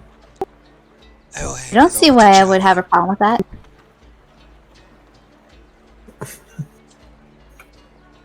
Sorry, go ahead, Ravenclaw. I heard Siren said she doesn't have a problem with that. So I will take 100 gold from Siren, but give Sally her 50 when I see her. I have no problem either. You can hold on to Excellent. Since, it's like feathers to me. You guys can hand me stuff to carry. I do have a backpack on this character, which typically I don't use. I usually have just belt pouches. But I have carrying capacity. I'll take the 59 gold and set that aside to give to Sally when she arrives. If you guys are fine. I mean, if you guys don't want to give her share, we can debate that, but you seem like you do, so I'll hold on to it and give it to her when I see her. And then I'll just tell everybody that she's in the upper city. She must have stayed the night at her house. I wasn't able to accompany her there. She did tell me a few things, though. And then, she told me a few things. And then I'll shove some bread in my mouth. Kind of things. I was hoping you were going to do that, Ken. That's awesome. Please talk with your mouth not so full. And it's a shame. You could have come down to the tavern that me and Keelan were at. Well, a bath was definitely necessary after the day, the previous night spent in the sewers. I think I had just missed Ada in the baths, but I know that she looks clean today. I don't know if the rest of you bathed as well, but I would definitely recommend it if you do. This bread is really fantastic, isn't it? Do they have any milk here? It'd be nice to have some milk. Yeah, yes, I'd like an order too. As long as you don't mind goat. It's not a scapegoat, is it? I don't know what that is. I didn't either. I just laugh uproariously. Apparently, it's when somebody throws you under a wagon. Never heard of those. I thought it might have been a mountain breed. It must come from the lowlands because it has to do with wagons. I don't know. But as long as it's not scapegoat milk, I'll have some of that. Apparently scapegoat milk does bad things to you. No, this is just regular old goat milk. She kind of gives you a warm. It's warm. It's not cold. You can see some of like the cream from the milk kind of rising a little bit, but it's fresh. That's what I was just gonna say. I like drinking it warm. That means it's almost right out of the teat. Yeah, so it's like you can imagine that they probably milked it this morning, left it in this barrel, and kind of just scooping in cups to sort of give to you. That's gross. But it's how they did it back in medieval times. Oh, I know, but yeah, Johnny's loving her warm milk. It's kind of tangy, but there's like some sweetness to it. Sort of coats the throat. It's kind of thick, but it's pretty good. Wax will just slowly put his hand on Killam's shoulder. It's like, I think I'm going to be sick again. It's not quite as good as buttermilk, but it's pretty good. I want to ask the group, and I'm sure you all caught on that I'm trying to not lie, but also just change the subject so I don't I don't know who to trust to keep. I told Sally I would try, but I'm not very good at it. What are your plans for today, everyone? Are you? I assume we're doing our job, and I say that in a hushed tone. Our job tonight after the sun sets, but we have the day to kill here in the lower city. What should we do?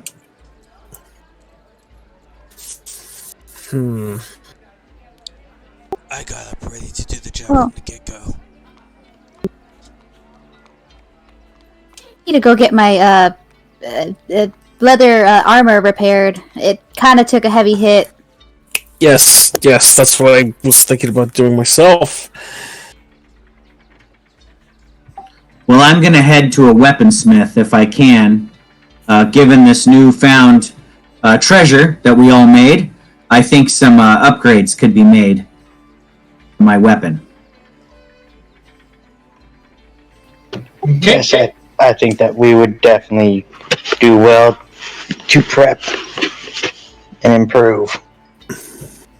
Okay. Siren, are you going to buy all new leather armor, or are you just going to get yours patched up and fixed? I just want to get it fixed. Okay. Getting it fixed is only going to cost you about 5 gold in labor, but they can get it to you pretty quickly.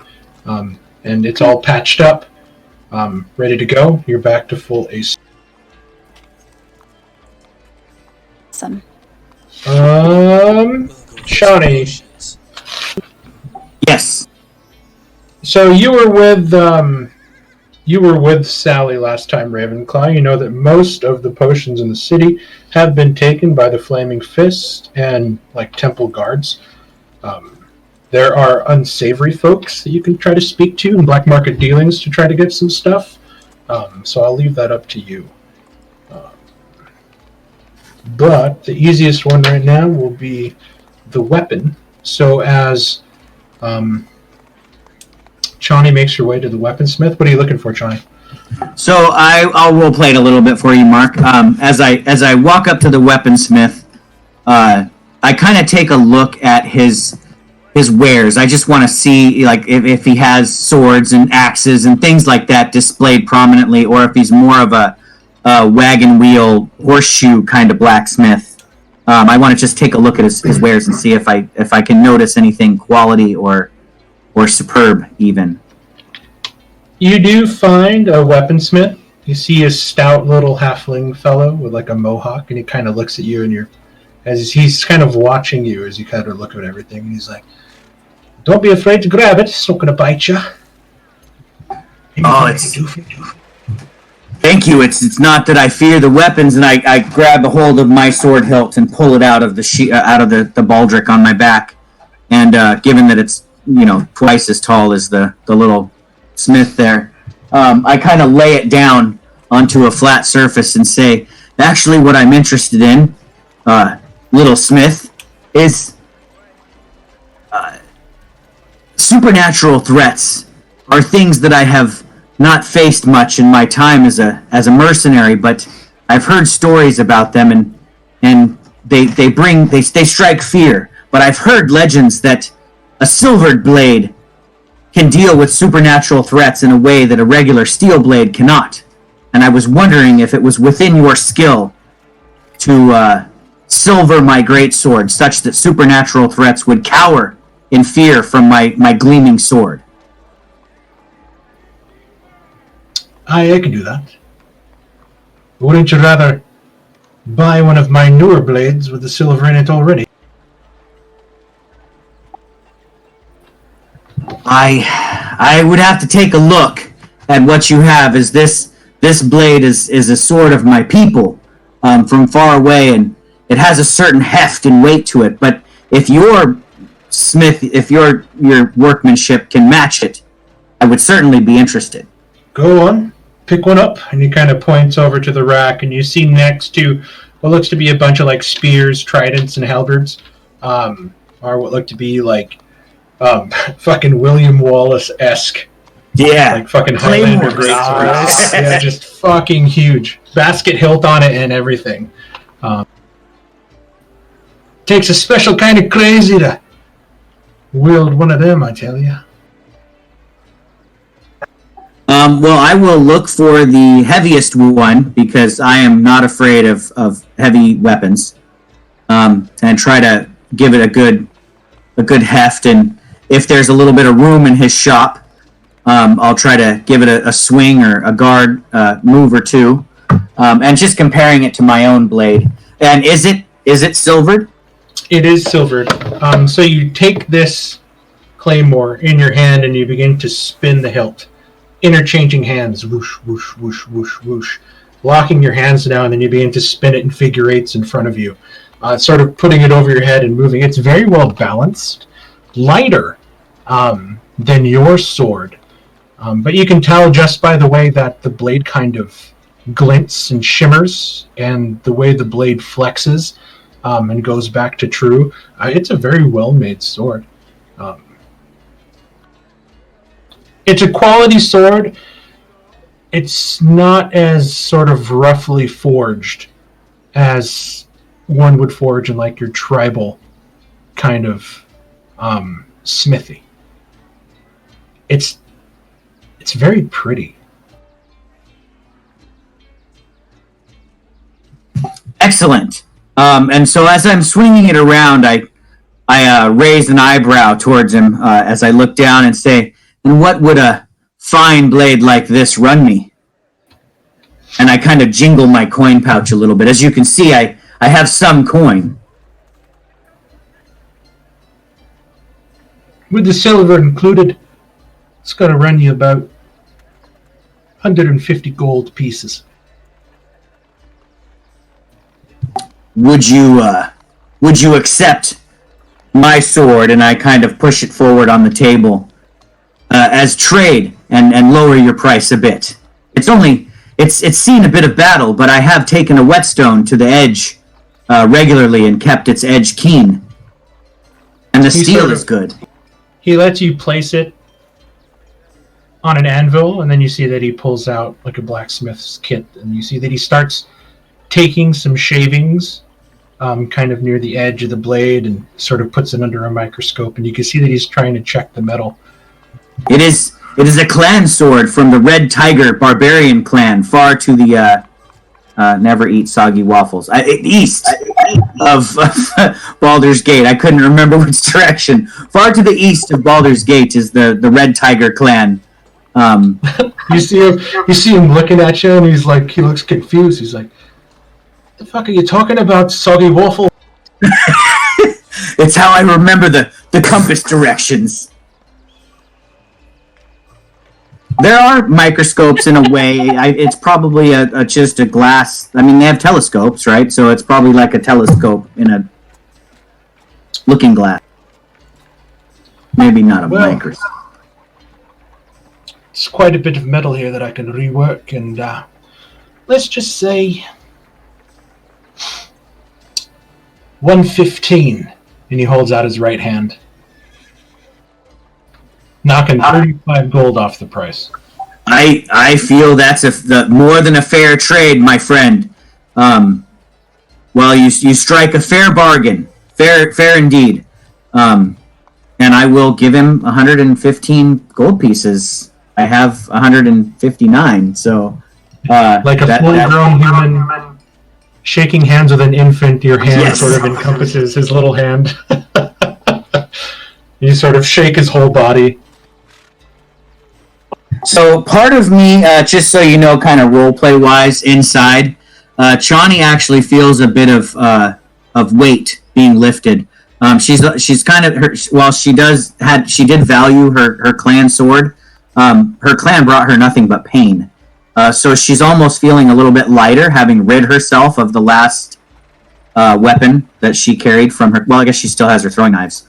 But taking the new sword feels right in her hand, and like she's growing in a way, moving forward in life. So she feels proud to hold. I didn't catch your name, young Smith, or I could just call you or Little Smith. I didn't catch your name, Little Smith. My name is Chani, formerly of the Red Tiger Barbarian clan, to the never eat soggy yes, the east of Baldur's Gate. But I am no longer a berserker from that clan. I've left the clan life. It's quite a long name you got there. Johnny Soggy Waffles.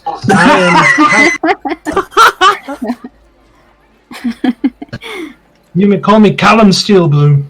It's a pleasure to do business with you. I hope you come back again. Everything's sort of slowing down with the gates being closed and open.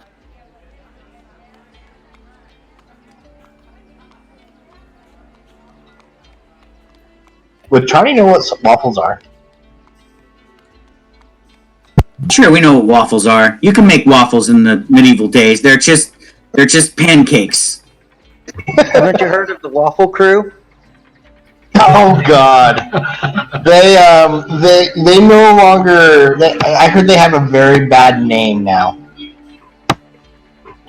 Well, I besides the point think- that it's canon that Waffles is in this world. I thank him for his fine work and deal and being so generous. And I slide the new sword into my baldric on my back, and I'm done shopping for the day. Ravenclaw, where do you go to try to find potions?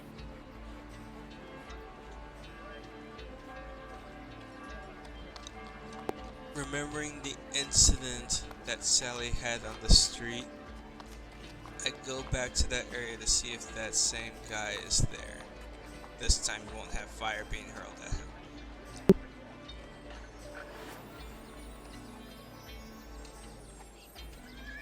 You sort of turn the corner, and there, sitting on a wooden crate, is a small halfling wearing what looks to be kind of what would be a duster coat.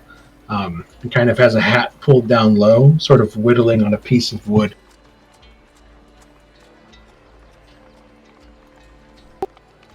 Remembering how I'm dressed with this feathered-like cloak, mask, and hat, I try to not look as intimidating as I walk up.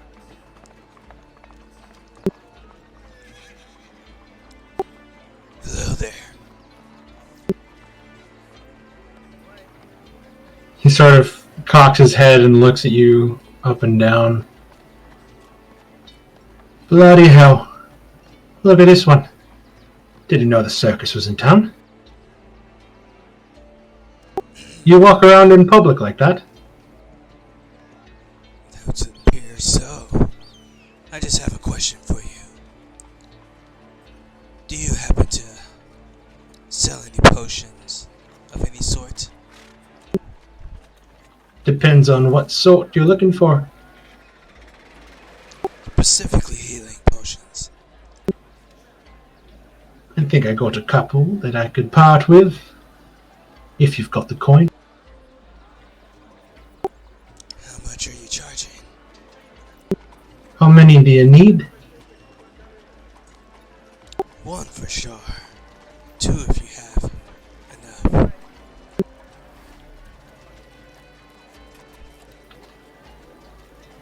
One will cost you 75. Two, 130. I'll stick with just one for now. Don't say I didn't try to give you a deal. Gold up front, if you don't mind. Can't be too careful nowadays. As I pull the coin out from beneath the cloak, the raven's kind of just watching closely as I set the coin down.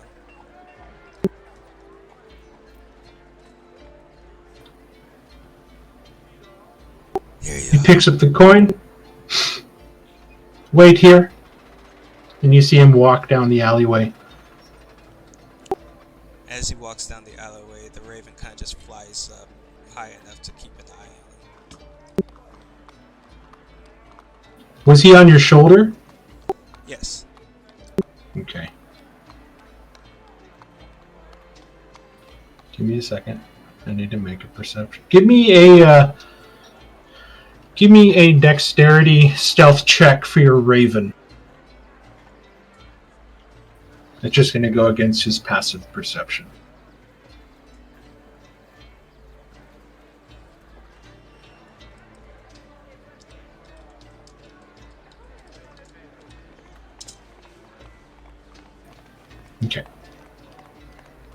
You see him continue to move, and he turns a corner into a smaller sort of alleyway inlet where there seems to be a bunch of like old crates and boxes. The raven kind of floops over and then lands on top of the building and sort of cocks its head and begins to look down. You see that he's shuffling some things around. You see him reach into his pocket, drop the coins into the other one. After a while, he begins to move back. And you see this kind of like rolled up paper in his hand as he moves up, and then he just throws it to you. And then he sits back in the chair, leans up against it, and begins whittling on his wood. Pleasure doing business with you. Said he gave me a paper. You catch the paper, and there's a weight to it. You open it up, and you see that wrapped inside is a small vial with red liquid. It was a pleasure. Aye, tell your friends. I'll pocket the potion and head back to the others as the raven kind of trails a little distance behind me. Okay.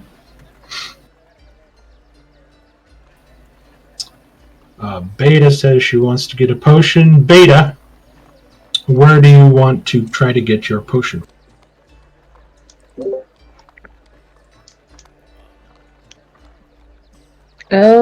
At a potion shop.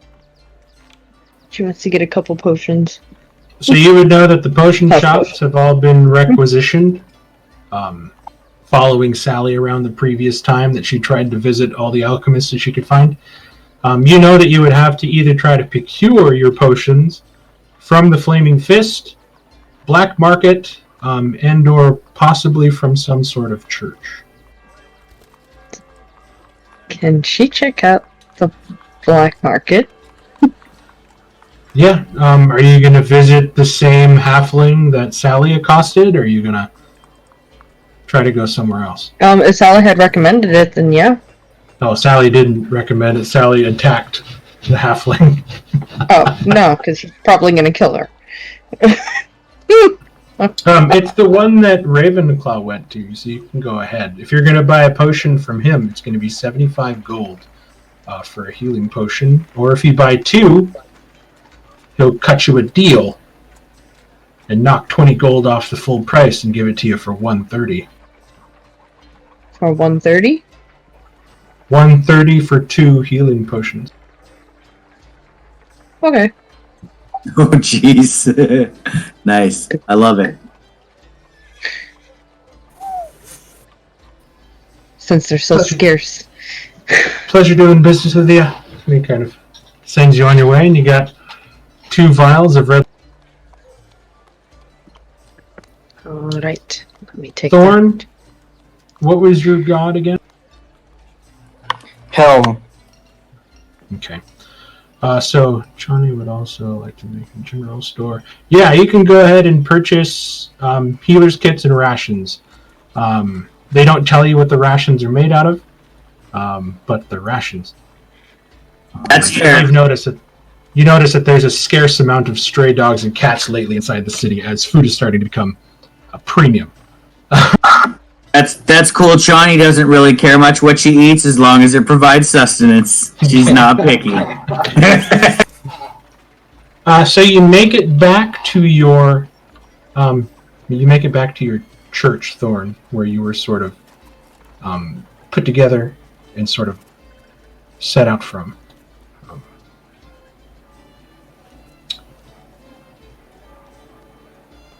We can part with 2. But our other agents will also need them if 2 will suffice. Thorn. 2 is exactly what I'd require. Take these with our blessing.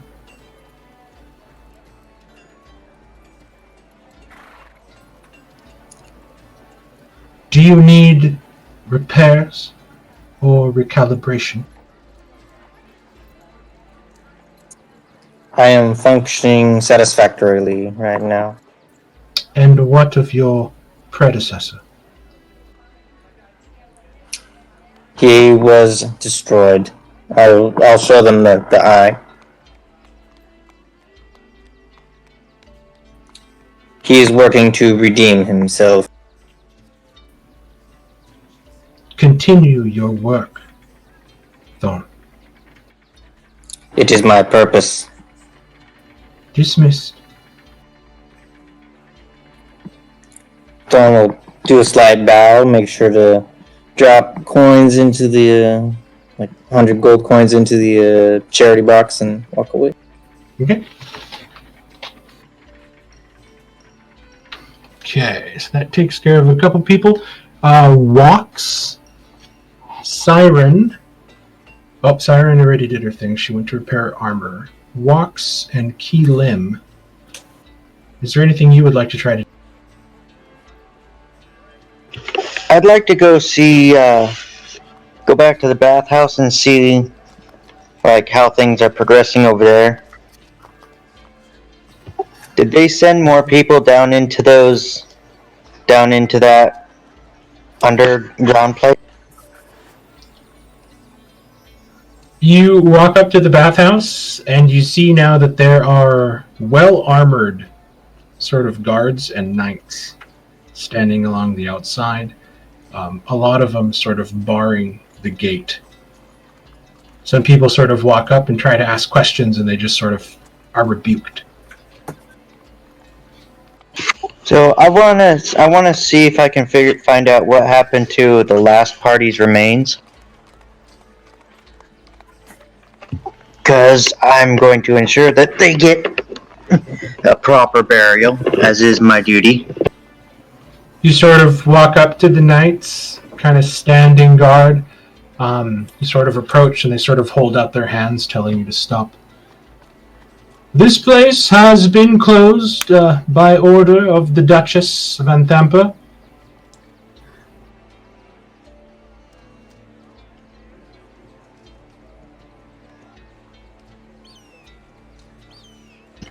I'll just ask, like, what's like, why?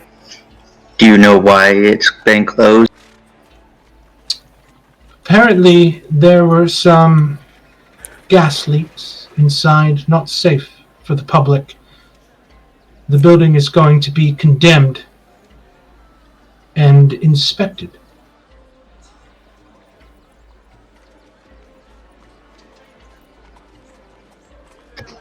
I see. Well, it sounds like they don't want this, it's basically a cover-up, it sounds like. You're getting the hint that there's a cover-up, knowing full well that there wasn't a gas leak. But they are trying to keep people out. Somehow the news traveling to them that something happened. And it looks like they're trying to act.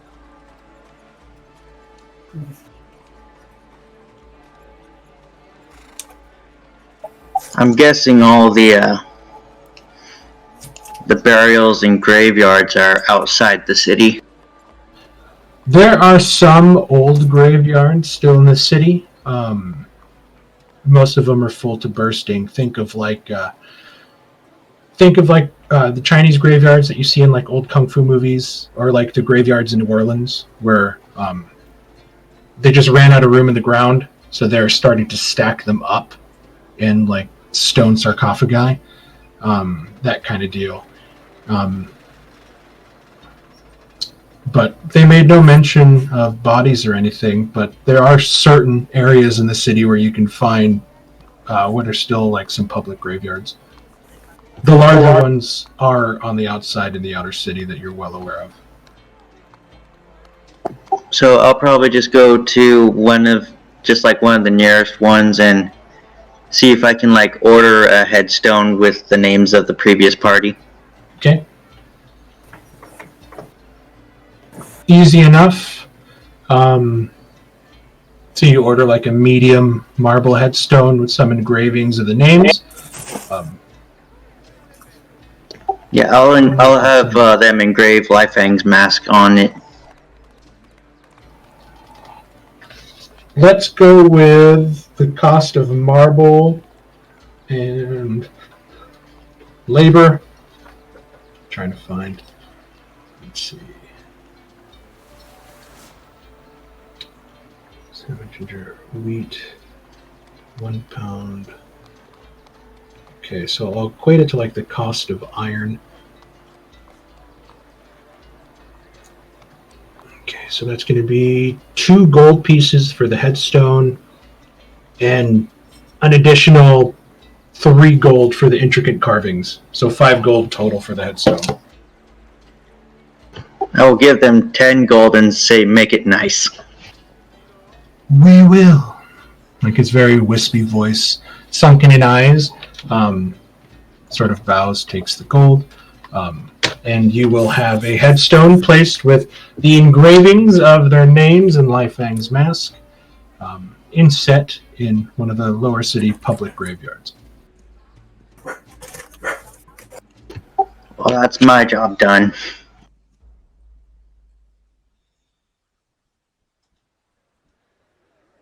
I will probably then go and spend all day in a nice hot bath.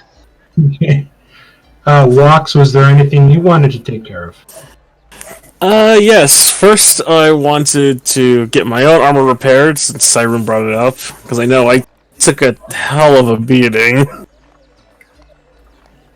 Okay, and you just have leather armor? Yes. Do you want to buy new armor or just get yours repaired?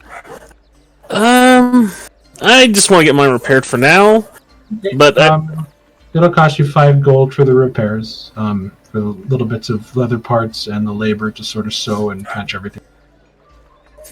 All right, but I would also ask, have you heard any rumors around, or anything interesting from anyone coming in and out?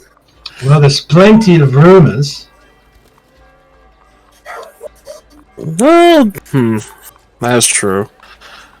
What I about? heard old Bran Johnson got himself the dick sweats from that lady down the street. Are you serious? Very serious. And old Fran Tucker, she's been selling kids' dog meat. Oh Lord, what times these are today? I'm kind of partial to dog meat myself. Tastes kind of good, but mostly frowned upon. Oh, completely understandable. Completely understandable. But have you heard of any rumors about and some of that is just amazing. I'm definitely gonna have to hold on to those. But any rumors of anything strange? I mean, there was them disappearances about a week back, but haven't heard of any other ones happening lately. There's them crazy folks that decided to storm the guild. Lord knows what happened to them. Yes, I've heard of these rumors before. The kidnapping one especially is just awful. The ones that stormed the guild, though, that's... I don't know. I don't know what to think of that, honestly. It's pretty stupid, if you ask me. Well, yes, but there are some great moments in history that have been done on stupider thoughts. Well, 9 out of 10 of those end up with everybody dead. But you remember them. If you ask me, I'd rather get the dick sweats than that. They kind of... You say that now, but I'm pretty sure that would change instantly. Well, I've already had them. Bit of ointment goes away in about a month.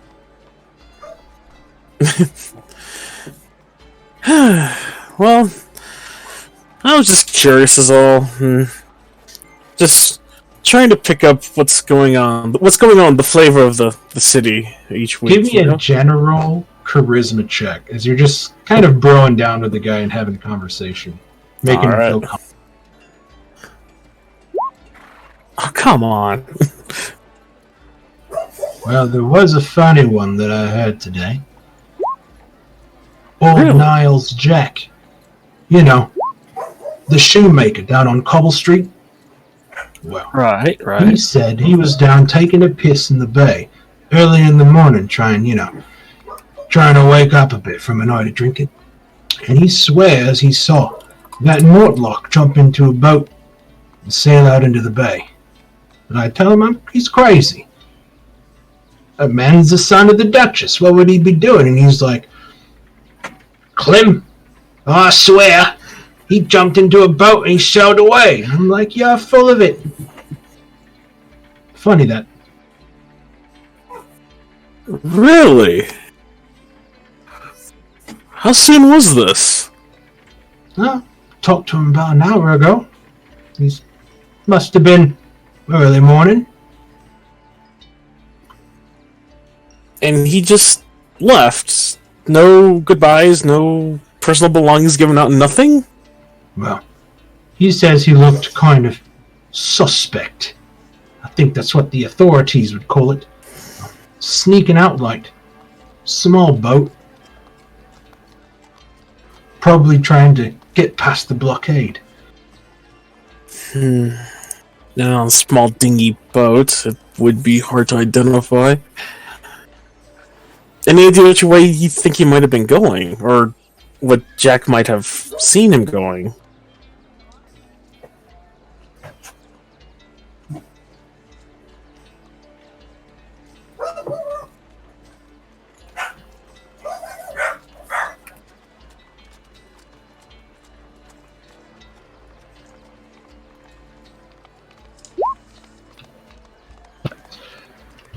Well, he just said he was sailing off towards the middle. But, him and a couple blokes out there rowing that boat out, trying to get out. I mean, he's got deep pockets, so he could probably buy his way out, unlike a couple schmucks like us. Isn't that true? Can you imagine what he could do with that money? I would buy a whole brothel. A brothel? That's what I would. I would live like a king. And he sort of hands you your armor.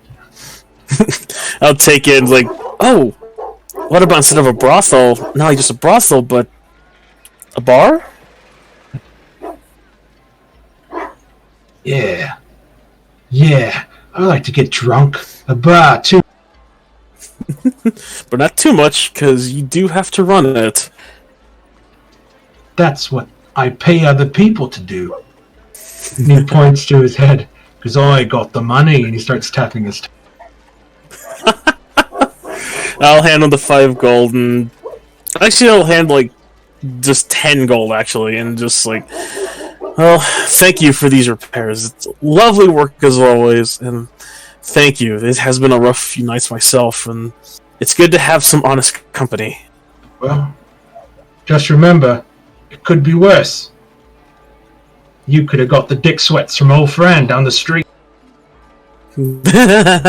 Oh no, I do not take my chances with those lots. Besides, I'd rather go for someone... I don't know, what's the word? And Cleaner. yes, cleaner, and... I never thought about type. I have to start thinking of one. Well, man or woman, good luck to you, boy. Good luck to you, my dear sir. And thank you again! And he'll slip on the armor as he heads out to meet up with the others. And you see that he starts sort of sewing some more leather together, trying to form new armor, putting it on forms and stuff like that. Okay, so you guys are now kind of wending the day a bit, all doing separate things, meeting up at a predetermined destination to make your final plans on what it is you're going to do at the Low Lantern. We'll say that it's now starting to become dusk. The weather is getting a little bit chillier. Fog is beginning to kind of move into the city. You guys meet at a small, street side ale cart that kind of serves as like a public drinking area that you would normally see at like a festival, but with everybody sort of moving around in the streets, you see that everybody's just trying to make as much money as they can.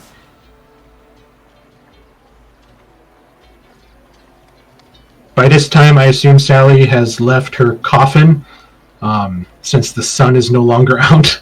Coffin. But yeah. I would ask my servants while they're out doing chores, and if they've heard anything through the grapevine about the Duchess and her family, anything in particular. Speaking to the other servants of the other houses, they seem to treat the staff very well. Their oldest son is somewhat of a shut-in, doesn't leave the house very much. The middle brother is sort of a layabout himself, but he spends most of his time in the lower city taverns. The youngest one, the brute. I'm sorry. Discord froze on me. I missed that whole thing. Oh, they said they treat their servants well. The older son is kind of a shut-in. The middle son is kind of a layabout, but he spends a lot of his time out and about in the lower city taverns. She has heard that Amric, the middle son, is the favorite of the Duchess. And the youngest one, the brute, he sort of keeps to himself, and he runs a lot of the businesses for the family in the lower district, so they don't have to kind of dirty themselves to do. Okay, and I don't treat my servants well. I'm sorry, ma'am, that's not what I meant. And she sort of like gets on her hands and knees and kind of presses her forehead to the ground, shaking in fear. Please forgive my insolence, ma'am. Please, it's not what I meant. I don't look down at her. I'm just looking straight ahead, and I walk out of the building and meet up with the rest of the group. As you step out through the door, you hear a very relieved, shaky sort of exhale of breath, full of fear. Yep. I'm remembering her face and who she is and everything like that.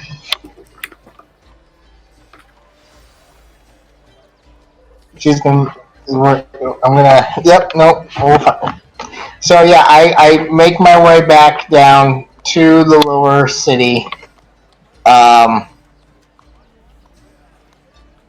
I honestly don't know where we're meeting up. Nobody discussed anything before we left. I just alleviated that with the fact that you guys came up with a predetermined destination to meet at. Boom, boom, boom. Story continues. Okay. So yeah, I will. This time I'm wearing an elegant red and gold dress. Almost same designs, but gold filigree. Again with the headdress and everything that like I usually wear. But this time there are dragons embroidered in the gold thread. So we'd spot you a mile away.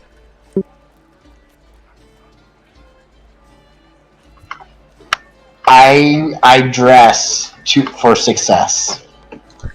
And to get mugged. Did say to dress conspicuously. Yes, wasn't subtlety one of our things that we had to do? Yep. Right, so should there be anyone with a crossbow ball that's trying to aim at us, send her out first. That's why we scout from outside and figure out what we're gonna do next.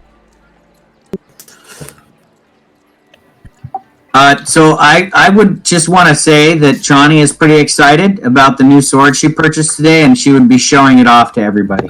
So to Chani, this is her dress. This is her dress with pockets. Yeah, I'm like, check this out, guys. Look at how it gleams in the torchlight. Ghosts and other supernatural creatures will cringe in fear from me now. You get a new toy, Chani, as Sally walks to our location. Speaking of, I did, and you can too. And I pull out 59 gold pieces in a separate little leather pouch, and I hand you your cut of the treasure. Oh, what's this?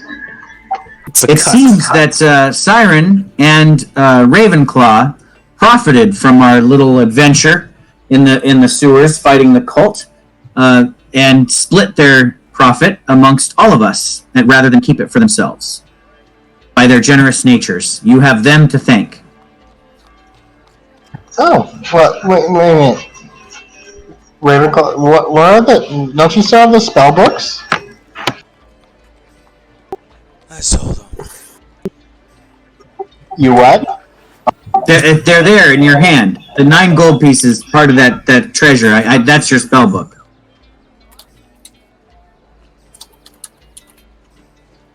You could probably buy 20 spell books with that hoard of treasure you just received.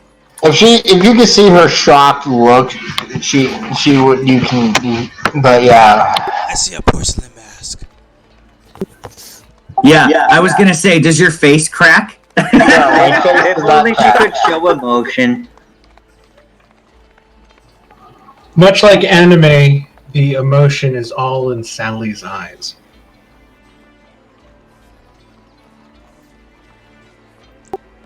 Here's a plan to proceed forward while we figure out what we're gonna do. I can send my familiar to scout out the outside, see if there's anything unusual. Based off whatever is seen, we can figure out what to do next.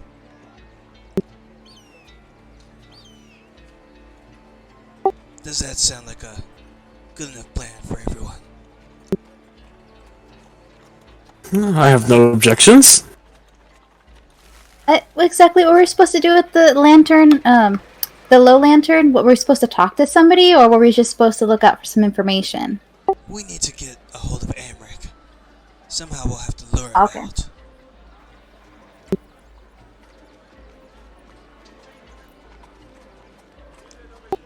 And I will kind of snap my fingers for my familiar to go invisible and then fly forward towards the low lanterns to get a view of everything.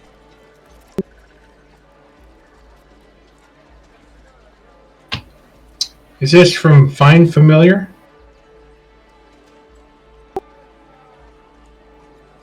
It's the type of familiar he is that he can go invisible.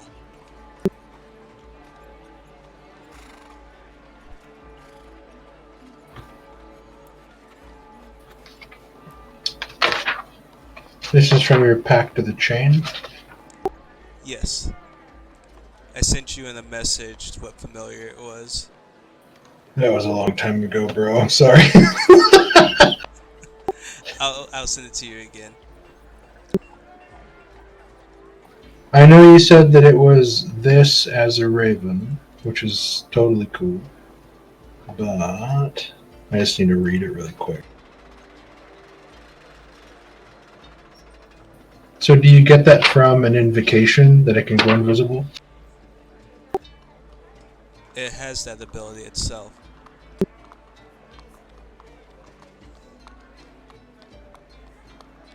Oh. Okay, the gears clicked into place there. Okay. I got you. So it's not an imp, pseudo-dragon, quasit, or sprite? It's trying to be subtle. It's an imp that's always in the form of a raven. Yeah, it's an imp in the form of a raven. Okay, no, that's cool. cool. It just took a while for me to put everything together and everything locked into place. You watched Acquisitions Incorporated recently. I don't watch that. Well, an imp can polymorph into a raven anyway. So Oh, I know. In the series, there's a raven that's Okay. going on. So. So you guys are pretty far away from the low lantern, or did you guys begin to move towards the low lantern as you're sending your raven forward? I would do it once we were actually closer to the low lantern, where we can actually see Okay. from a distance. So you guys are done with sort of the main planning and moving into the scouting.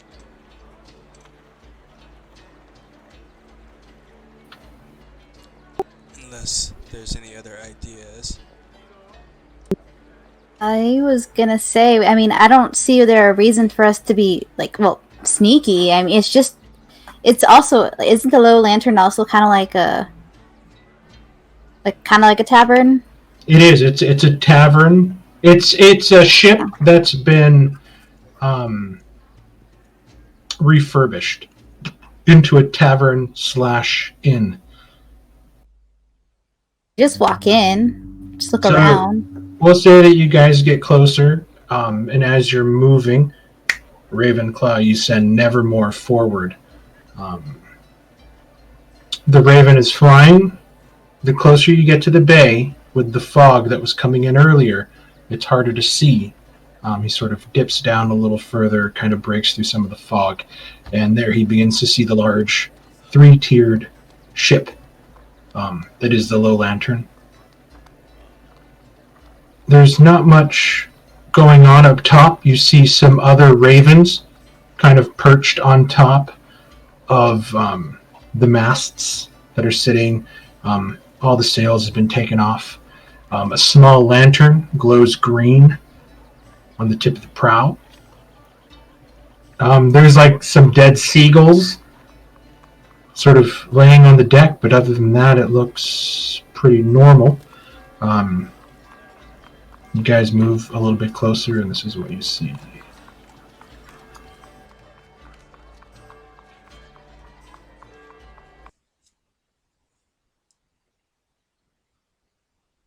it looks like a boat. It is a boat.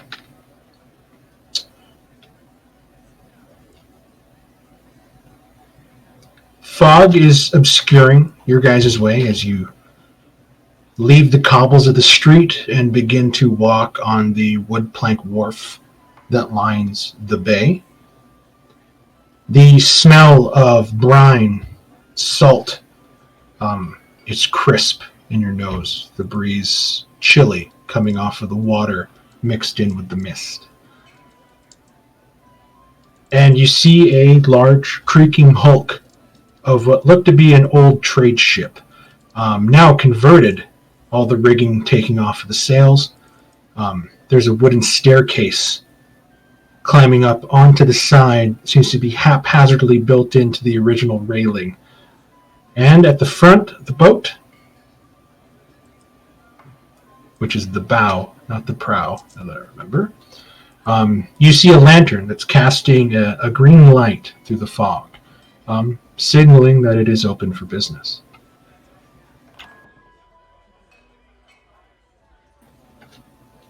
You see two ravens sort of perched up on the masts, just kind of cawing and looking about.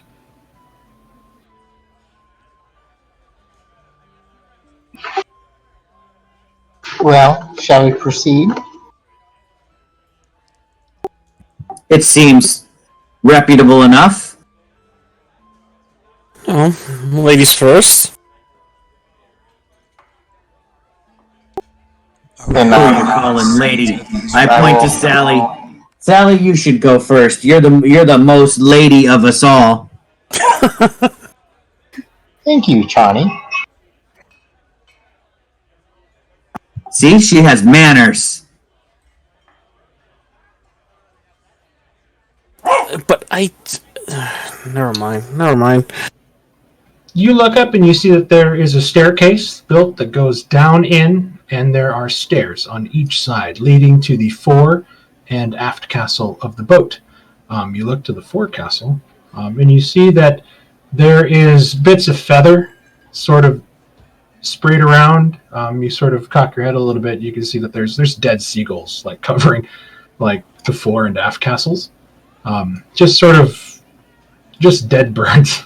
Like either somebody was having sport at shooting these birds and killing them, or they're just dead. But the ravens just kind of sit up top, cawing, singing their songs, kind of watching you guys as you make your way through.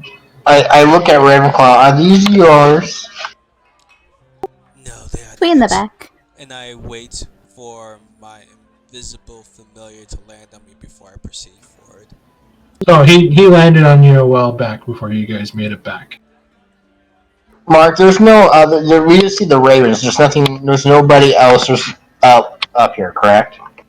Yeah, there's really nobody else there.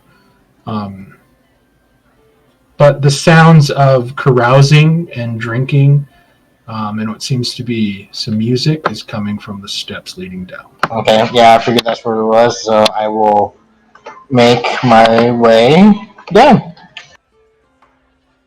And we know, we know who we're looking for, right? You know that you're looking for a man named Amric Van Themper. Okay, I would know who he is. Have I ever met him or anything like that? You're not high enough in the noble stature to meet the Duchess's family, but you have seen them from afar. Okay. So I would be able to recognize them if I see them. You begin to move down the steps.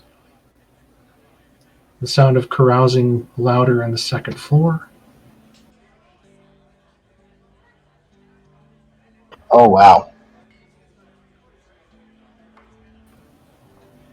You begin to turn, and you see this gentleman here sort of peek around at the sounds of creaking steps. He sort of looks at you up and down, and then kind of goes back into his post. Thorn makes his way down the stairs. Siren makes her way down the stairs. Yeah, I'm just making room. And I'm just going to move you guys in a line. Key Lim. As I'm heading down the stairs, before I turn the corner into view of the patrons, I'm going to use my racial ability to do disguise self and appear like a older human male. Mark, looking around the patrons, do I see who we're looking for? 1 second. Yeah. Ravenclaw, as you do that, you watch as one raven flies away. And you watch as another one flies in the opposite direction, dipping low, past the prow of the boat, and disappearing. Sean is down the stairs. Give me a quick second here. So now you're entering what looks to be the main tap room and the gambling hall. It is very busy. There's a lot of people sort of bowed over their tables talking with one another. You move past a gentleman here who seems to be wearing half plate armor, and he's wearing what looks to be a flaming fist badge on him, but he seems to be acting as the bouncer of this establishment. You look, and there is a human mage sort of sitting at a table, sort of singing and laughing along with everybody else, sitting on her shoulder what looks to be a small little crab that's kind of just perched out.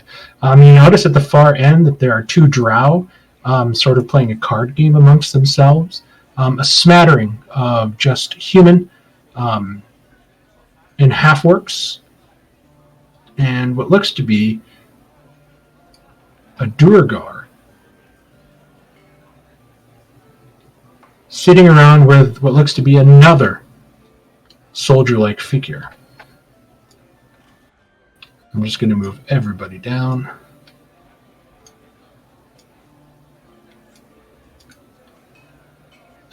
You look around and you do not see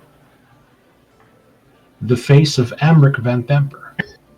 But I do see some stairs going down, so I'm going to assume he is down there and make As my you begin way. to move up, you see the woman with the crab on her shoulder sort of, "Hey, Well met!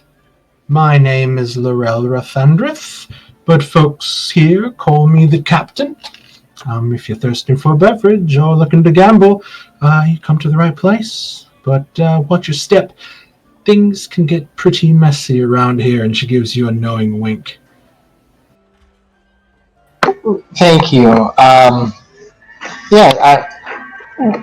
We are here to partake and drink, and Well, what can I get you? And she gets up and then she moves next to the bar. Next to what looks like a Kenku, who's sort of wearing like a captain like pirate hat. And he's wearing like a nice like vest, and you see like his black feathers are all prim and proper sitting on the other side. And you hear him sort of like, what can I get you? brandy if you have it, and a cigar. One brandy coming up. One brandy coming up. And he watches the Kenku begins to move around, pulls a small crystal decanter, and begins to pour a couple fingers of brandy and holds it out. First one's on me. I always like seeing new patrons. I will take the brandy, swirl it, sniff it. Ah, yes. Do you sell cigars? I'm more partial to pipes myself, but I'm sure I can whittle some up. And she kind of looks down and she pulls some cigars out. She kind of opens the box, letting you take one. The Kenku looks to you, Siren, and what can I get you? Like a perfect imitation voice of the female now talking to Sally with a crab on her shoulder. I'll take an ale. One ale coming up, and then reaches down, pours you an ale, and kind of hands you the cup, and sort of looks around as the others begin kind of filing in. As the more of you begin to like move in, like one by one, and sort of filling the middle tap room a little bit, the conversation kind of stops a little bit, and you're noticing that people are kind of looking at you guys like in your direction. I apologize to ask. I have a large party. Is there somewhere more roomy? Is there room down below where we can partake and not interrupt these fine patrons? There are some tables and rooms down below, as well as another bar as well, if you do not wish to partake in the gambling up top. I didn't catch your name, sorry. It's Lorelra Thundreth, but please, call me Captain. Captain. And thank you for your kind patronage and hosting us this evening. Just remember, first drink's on the house, the rest are from your pocket. And she kind of smiles, like, very sweetly. Of course.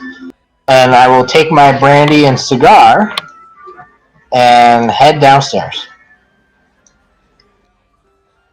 You guys watch again, or at least Keelim watches again as you guys enter a tavern-like room, and Sally just takes off ahead of everybody else again. Looking like a Really team player. elderly human, I'm going to follow after Cindy.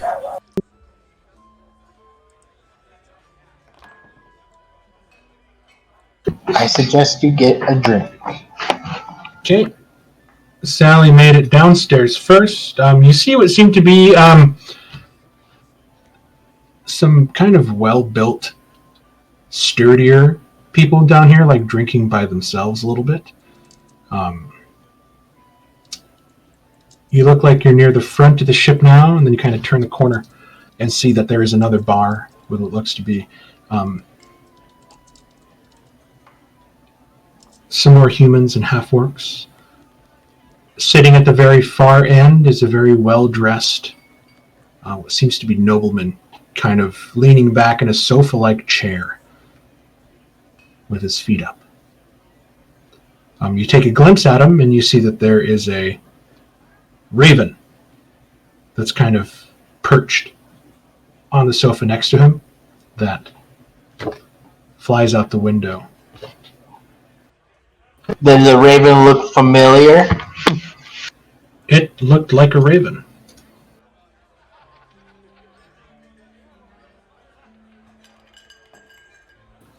You hear footsteps behind you, Sally, and you see that Thorn and Ravenclaw have come to join you.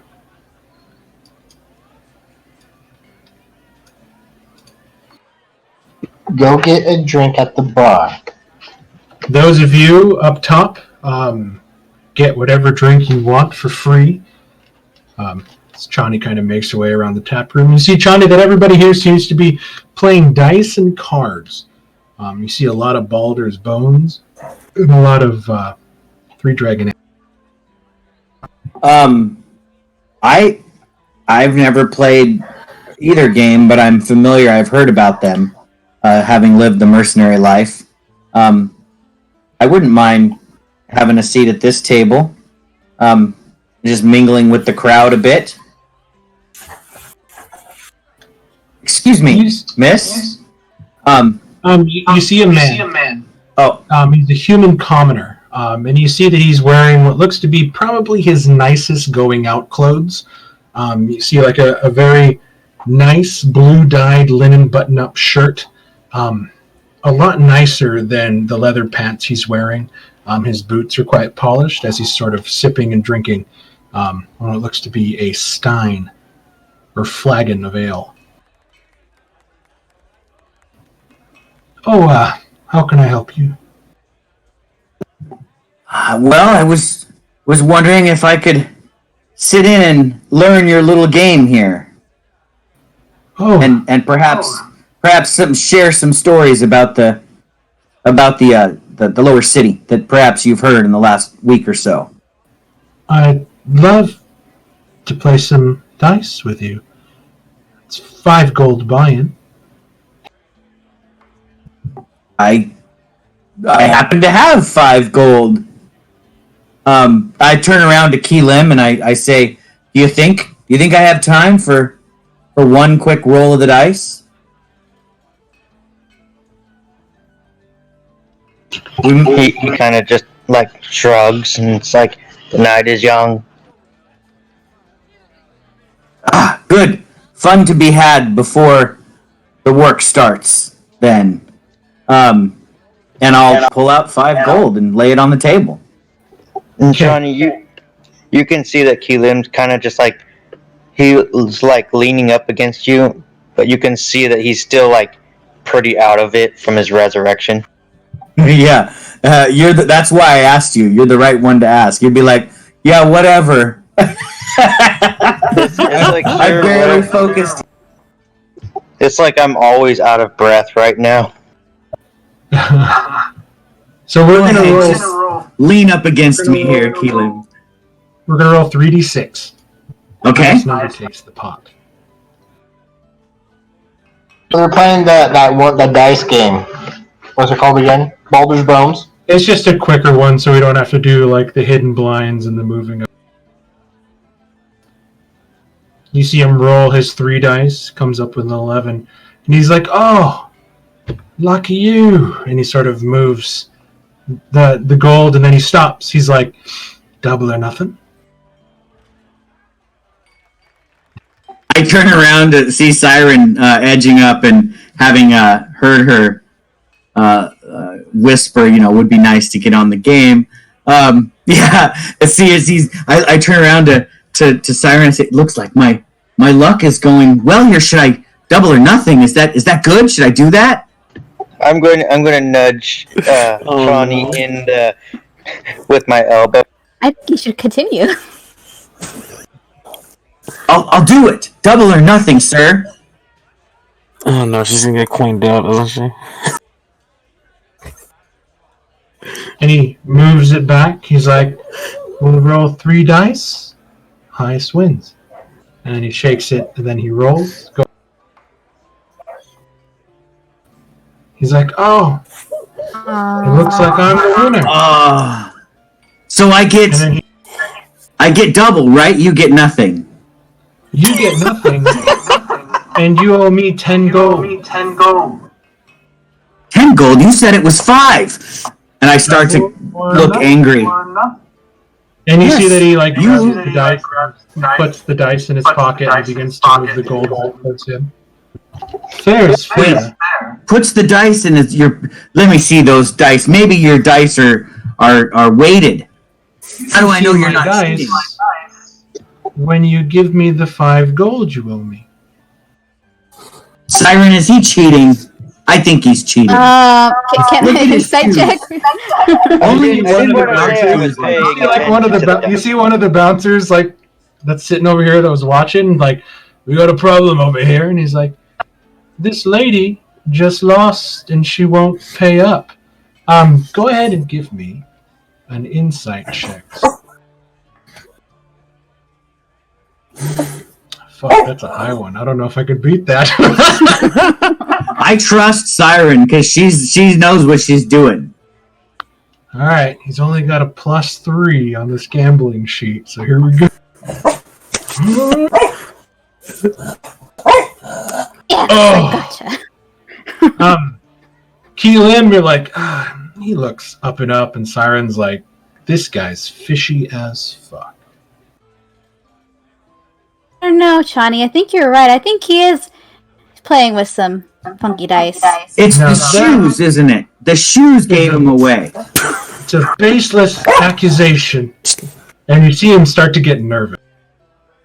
I turn to the bouncer and I say, I think that he's cheating. You should check his dice. I think he's making money off your customers. He reaches into his pocket and he throws the dice on the table. He's like, check it. She lost fair and square. Are they the same dice that he used before? Give me a perception check. This is just against his passive. Sadly, the 7 won't do it.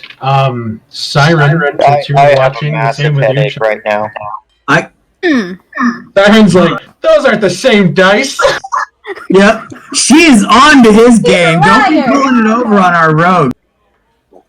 This has been the So worst. should I go to Siren and I say, He kind of gets that. should I hold him upside down and shake him? Maybe the real dice will come out. That is against the law. And he like takes 5 gold. Take your gold, you monster. And he kind of moves away. I pick up the gold and I turn to Siren and I say, so I won, right? I won the game. So do I see and hear all of this? That was great. You're kind of watching, and you're watching as like Charlie stands up. He's like, "How about I lift him up by his feet and shake him?" And he's like, "That's uncalled for." And he kind of like throws his gold. Leave me alone. Do I hear the accusation that he was cheating? Yes. Oh, Okay, yeah, so it was then loud. Chani is not what you would call subtle. Then as he's leaving, I'll wave my hand a bit for minor illusion, and like on his back, which looks like leather falling, you see the words "cheater" start to form in the falling leather. You see him like skirting everybody and like trying to leave, and everybody just begins to laugh and point at this poor man who almost won 10 gold. And as he goes out, I'll just do a little wave like, "Better luck next time, I suppose."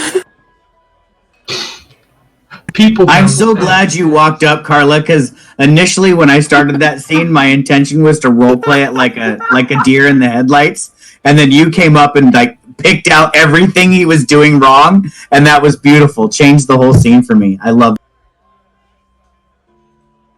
All right, that was fun.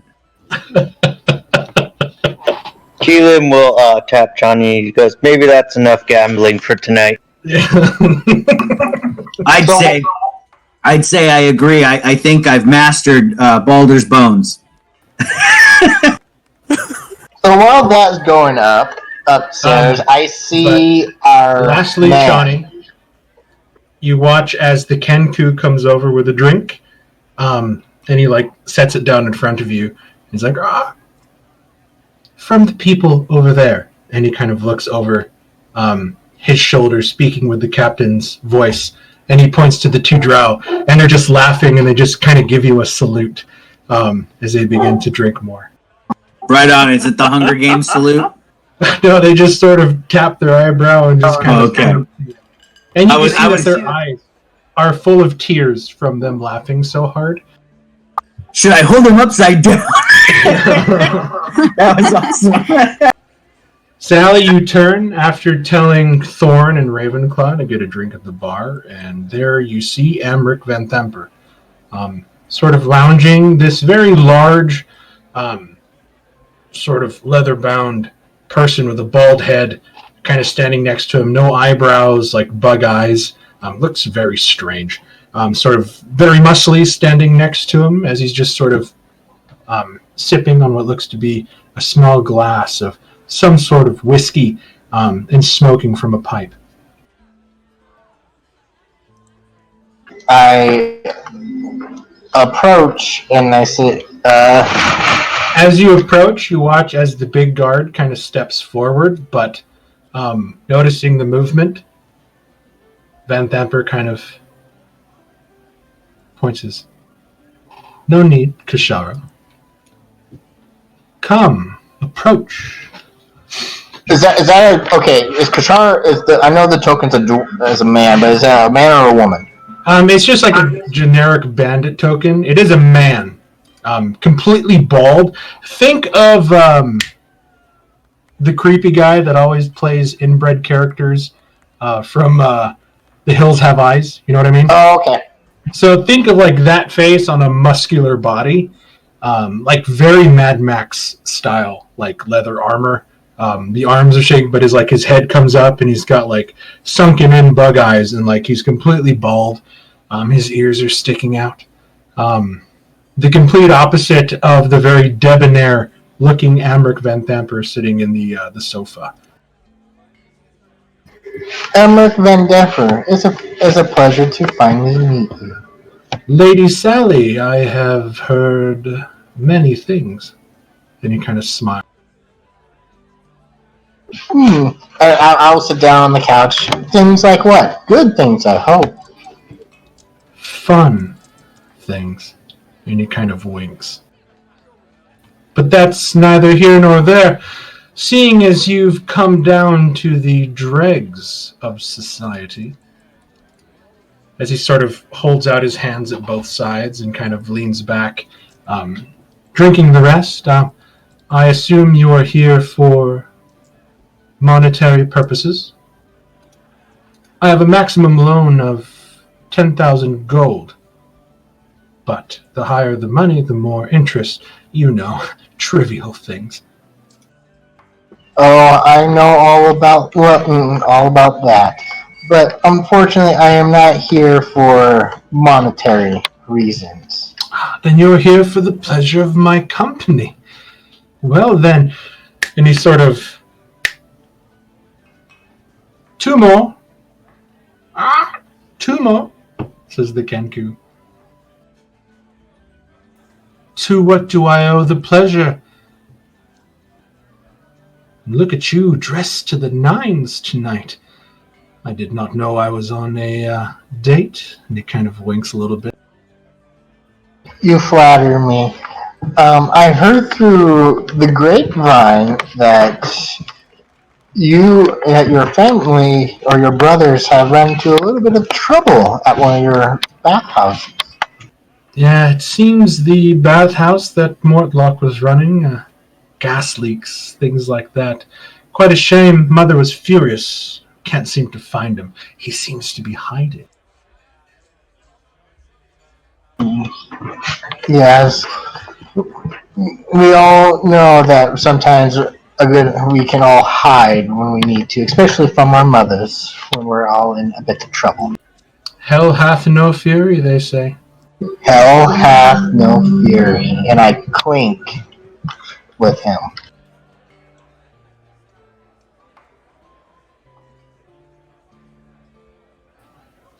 So are you looking at getting into the business? Are you looking at trying to find deals? Forgive me, we don't exactly run in the same social circles, so... I'm always willing to make a deal. What sort of deal are you looking for? Again, if it's not gold, perhaps contraband?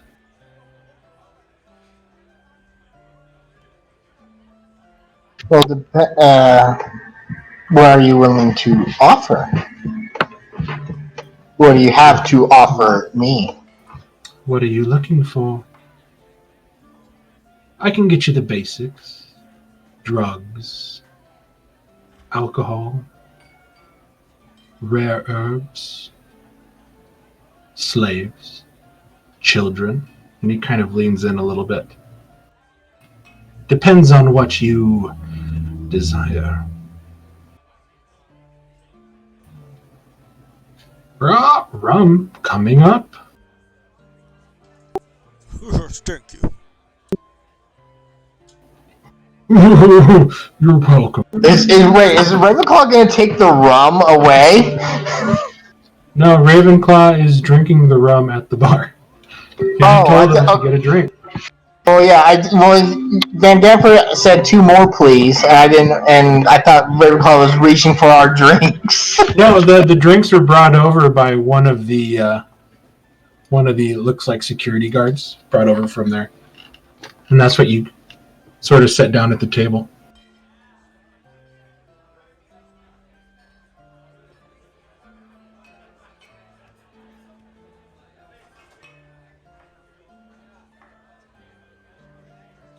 I hate to pry, but it seems like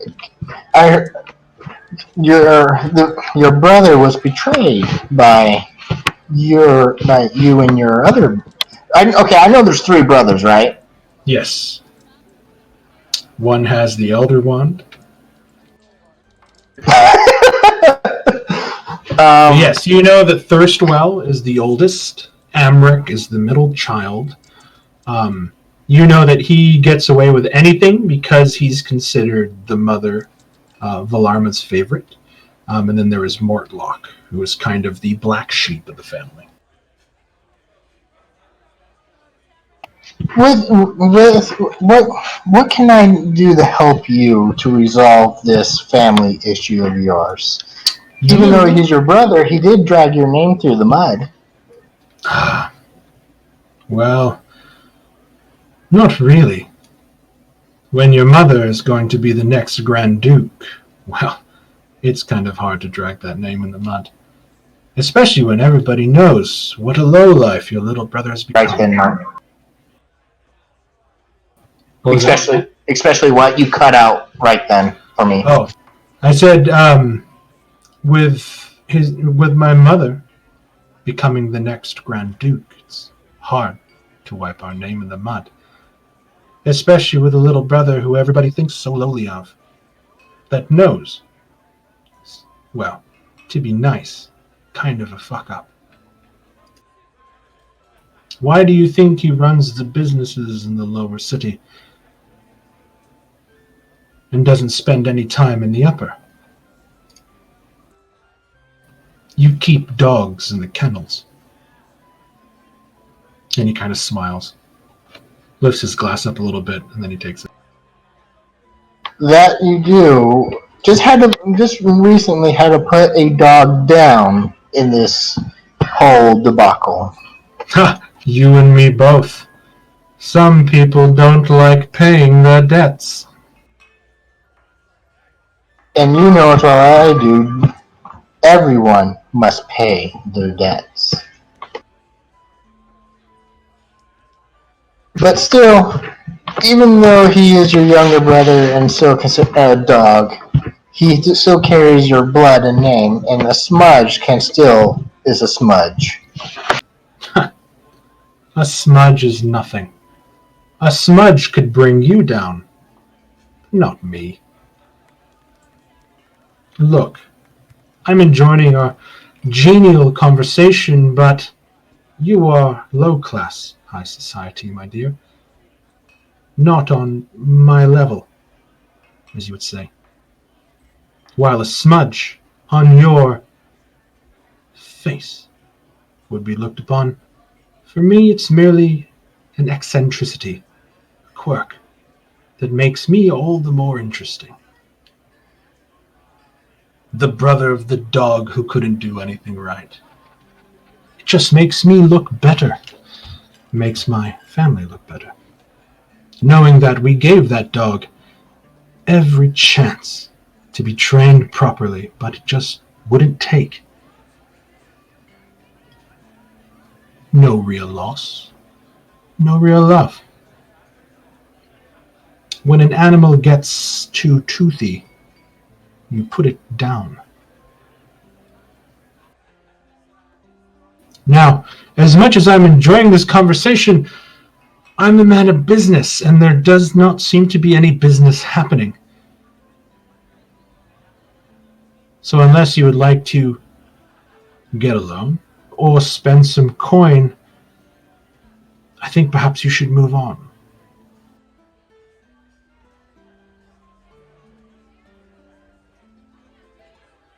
Legitimately, I forgot. I just blanked out on why we're talking to him. Goddamn. As I see the conversation is over, Kashara, can you please show the lady back to the bar? So he sort of holds up his hand. He kind of holds up his hand because the pause was kind of the death knell in the conversation. He's lost interest now. Nothing seems to be happening, and he just sort of... You're getting the feeling that he's dismissed you.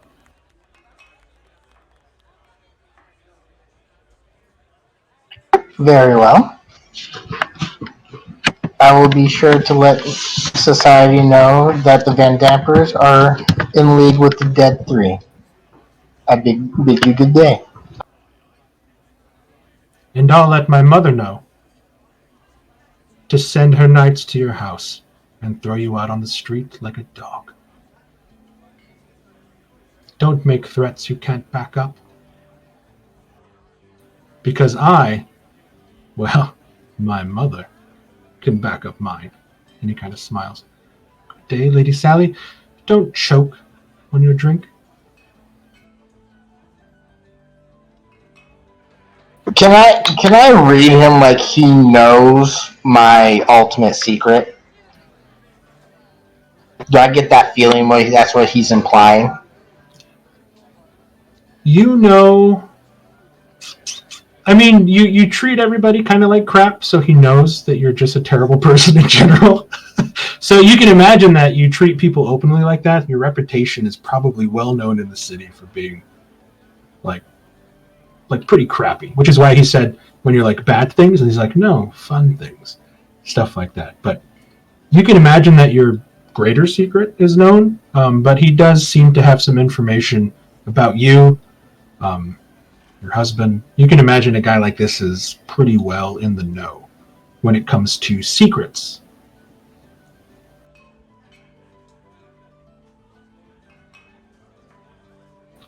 Ravenclaw, give me a perception check.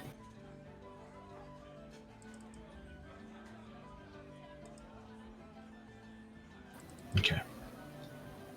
You're sort of straining, listening into the conversation, and you can pick up most of it. But it's hard to get that sort of back and forth when he kind of leans in a little bit closer. But you can hear, both you and Thorn can hear the tone of the discussion changing as Sally kind of gets up a little bit, sort of looks back.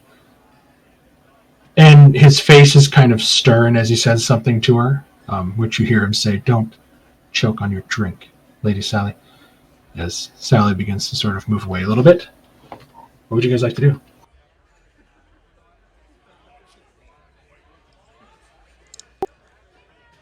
I wonder how Sally's doing down there. Yes, I think we should go check on her.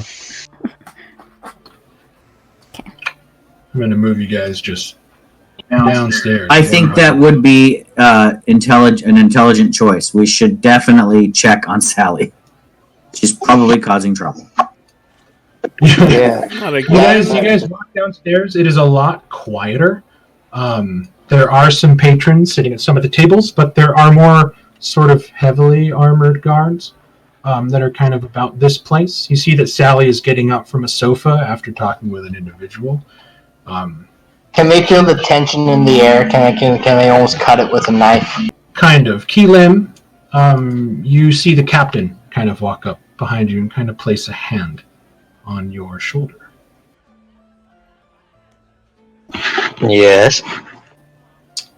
Now, seeing as you're new here, you and your friends, I will say in this area tread lightly. While you are more than able to move about freely. Just note that if you are to get in trouble, my guards will not help you, nor will they help them.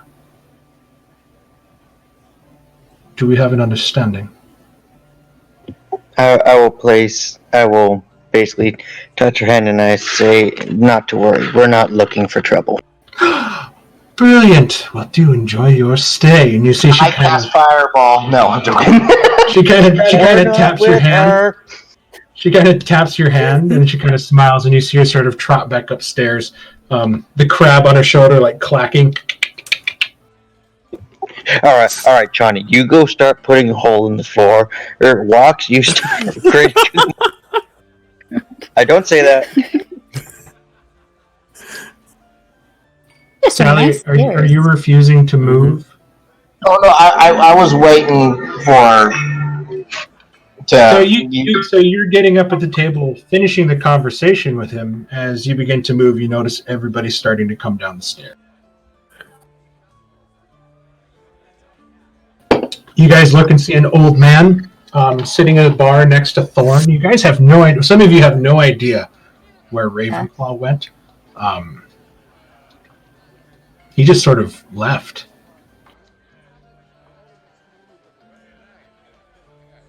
When I see them, I kind of turn back to Van Dapper, and I said, "Can I make a suggestion?"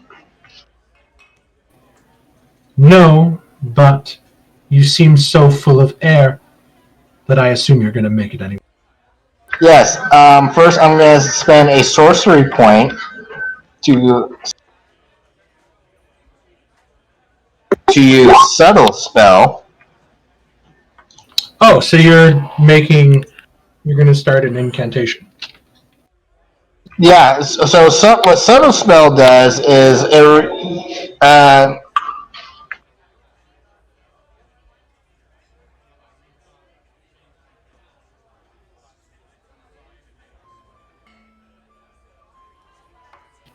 Okay.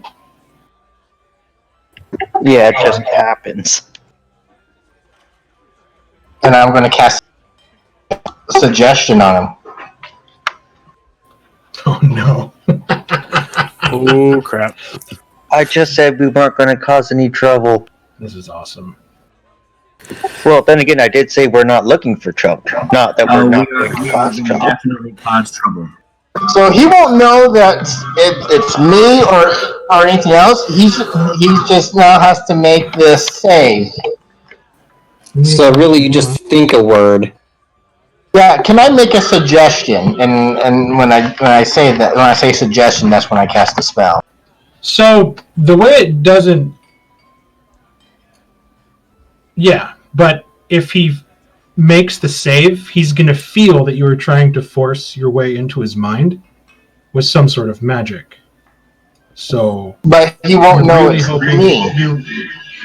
But Because it's coming at your suggestion.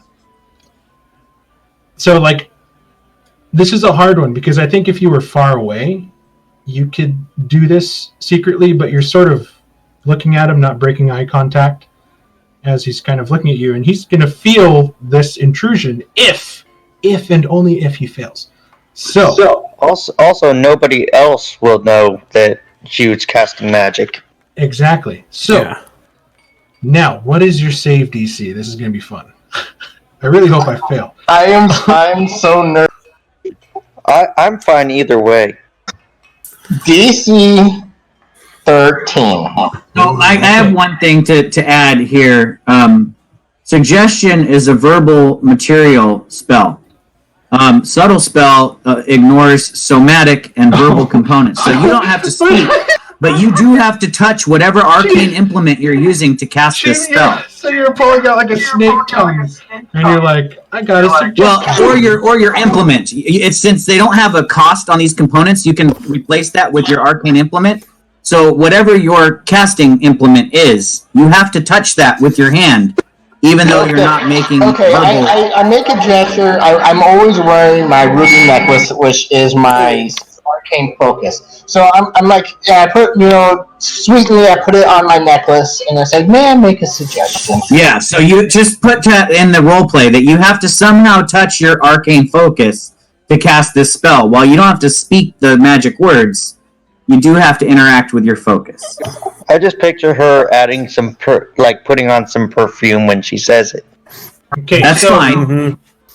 Sally, you look at Amric. You grab a hold of your amulet and you say, I have a suggestion. Tell me in your 1 to 2 sentences, what is your suggestion?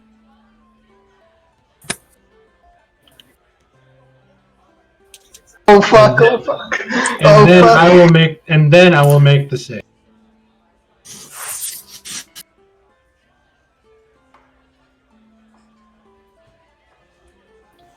Remember that it must be worded in such a manner as to make the course of action sound reasonable.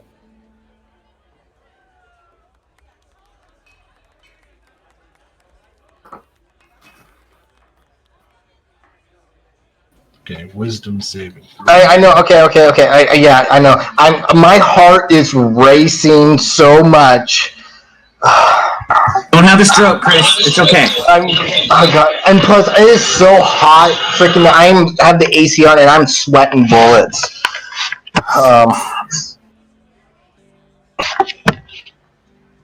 It would be in your best interest to tell us what you know about your family's connection to the Dead 3, and to sign all of your rights legally to me. That doesn't sound reasonable at all. Okay, so which part? Signing over all of his rights? Okay, I was trying to do something like, okay. Then you can keep that. I can roll at advantage, and if I still fail, I can give that to you. Do I want to take that big of a It is a gambling house. Chris, I know. Are you going to try to pull off the Legos? Sally is not Legozo. She is not Axel. She would play this smart.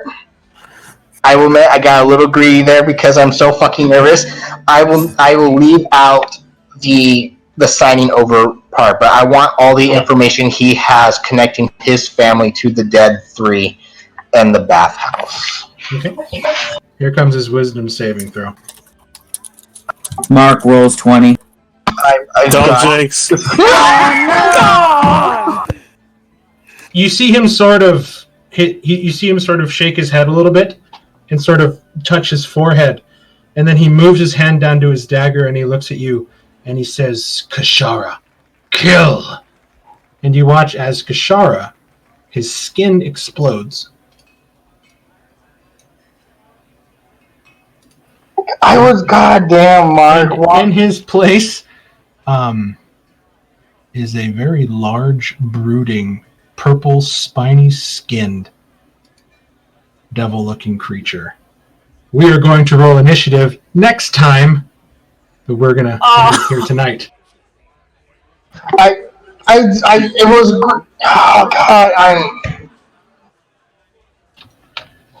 I only rolled once, really one. Actually, no, I'm lying. All the rolls I did tonight were stupid high, even on the dice rollers. So, man, I think it was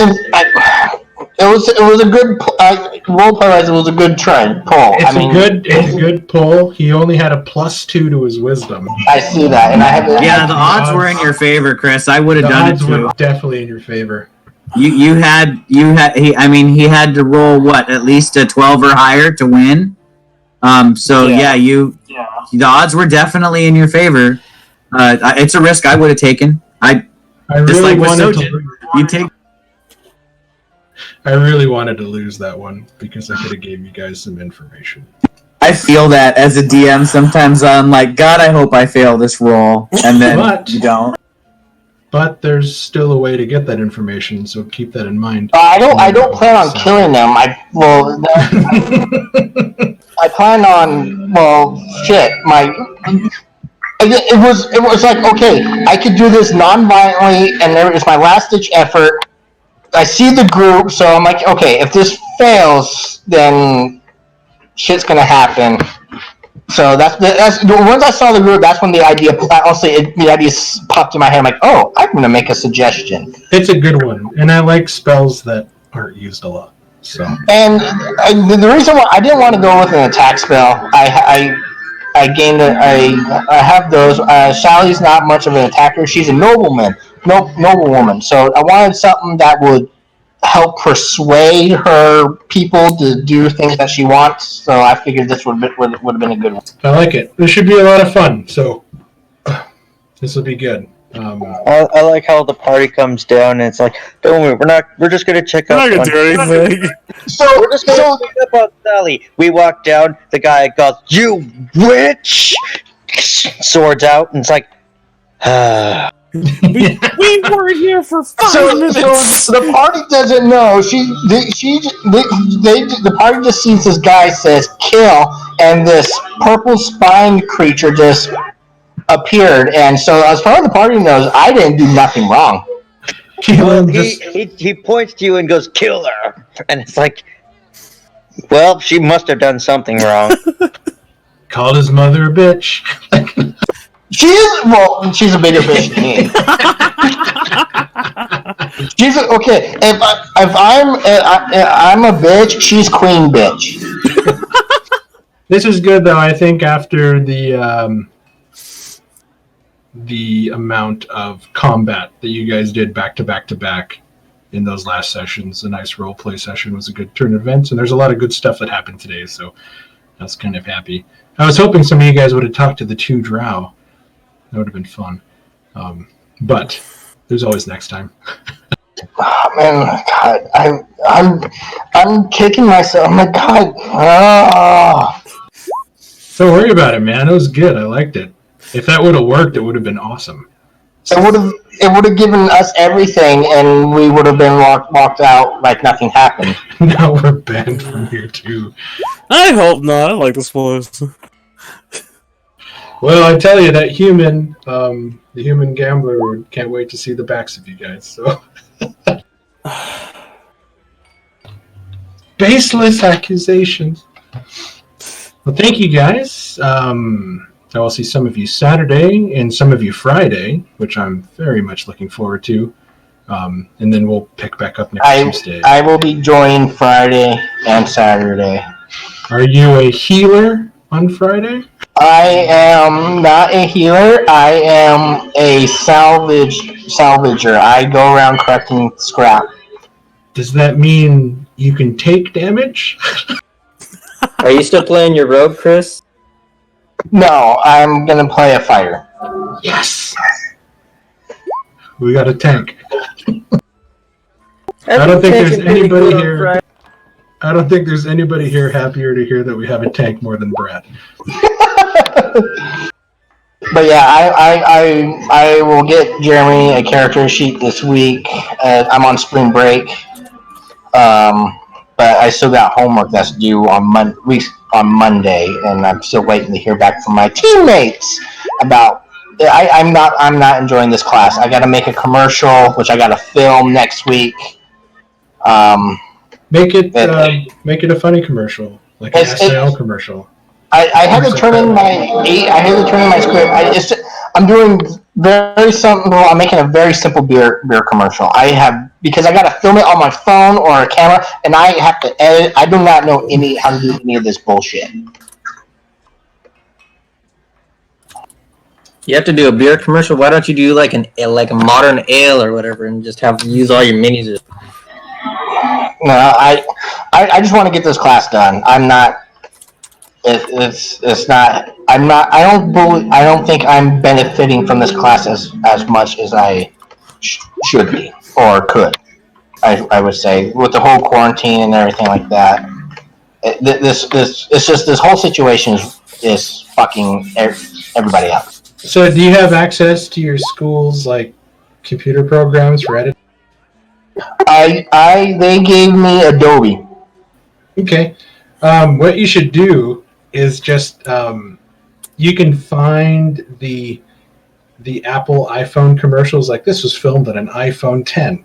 You know those ones where like they're doing something stupid and it's like they play music and this was on an iPhone 10. You should just literally have a beer can, show the logo, crack it open, drink it, and then cut to this was filmed on an iPhone 10. It has to be a 30-second commercial with one speaker, and I have to come up with a logo. Though my beer is called Goblin Blood, so I'm going to go get some green Kool-Aid and fill up a bottle. Actually, have you seen the old Budweiser commercials? The real men's of genius or bravery. Yes, I love those. Try something like that. You could make a Bud Light commercial. Dilly. But the thing, here's the thing. I have to with the quarantine and everything. I have to film it in my apartment. I can't go out and I can't do all this stuff. Usually, if I was in campus, I would have the film students do this. I would work with them, but no, we got to do this ourselves. So. Damn. Use your goblin tokens to film it. So I just have a guy reaching. I have a guy reaching into a fridge, pulling out the bottle, taking a drink, saying that's good after a hard day's work, and another guy off screen say, "Hey, grab me one," and he walks off screen, and then a close up of the bottle. You just have a guy. It's like, hey, could you go get me a beer? He goes in. He reaches into the fridge. You hear this like, and he's got it around his fingers, and it's like and he's running around screaming, and it goes goblin blood, beer with a bite. And it has to be two barbarians after a raid. See, I already turned in my script, so I can't do all that stuff. It would be great if I had people would be able to do this with, but again, I got to do this primarily by myself. So, all right, I think we should all make beer commercials. But God, I'm still upset. I'm so upset with you, Mark. Why? Because you succeeded. Don't hate me. Hate Roll20. I know. But I mean, I played all of last week with the shittiest rolls imaginable. So I know. 2 weeks ago. I know. I'm just. But it's gotta balance out. But yeah, so it's 1:30 here. You mentioned, right, Mark, about my check, the Arcana check I made. Yes, and I'll send you some stuff on what those are. Either like tomorrow or later on. Yeah, You'll have the information. And just go ahead now and make sure you guys have a level 4 character prepared. Really? After this, we're level 4?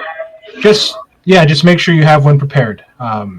Because it could happen as soon as next session. So we'll just go from there. And thank you guys, and I hope you guys have a good rest of your night. Yeah, you too. Good night, everybody. Good night. Have a good night. Thanks for saving my ass in the gambling match.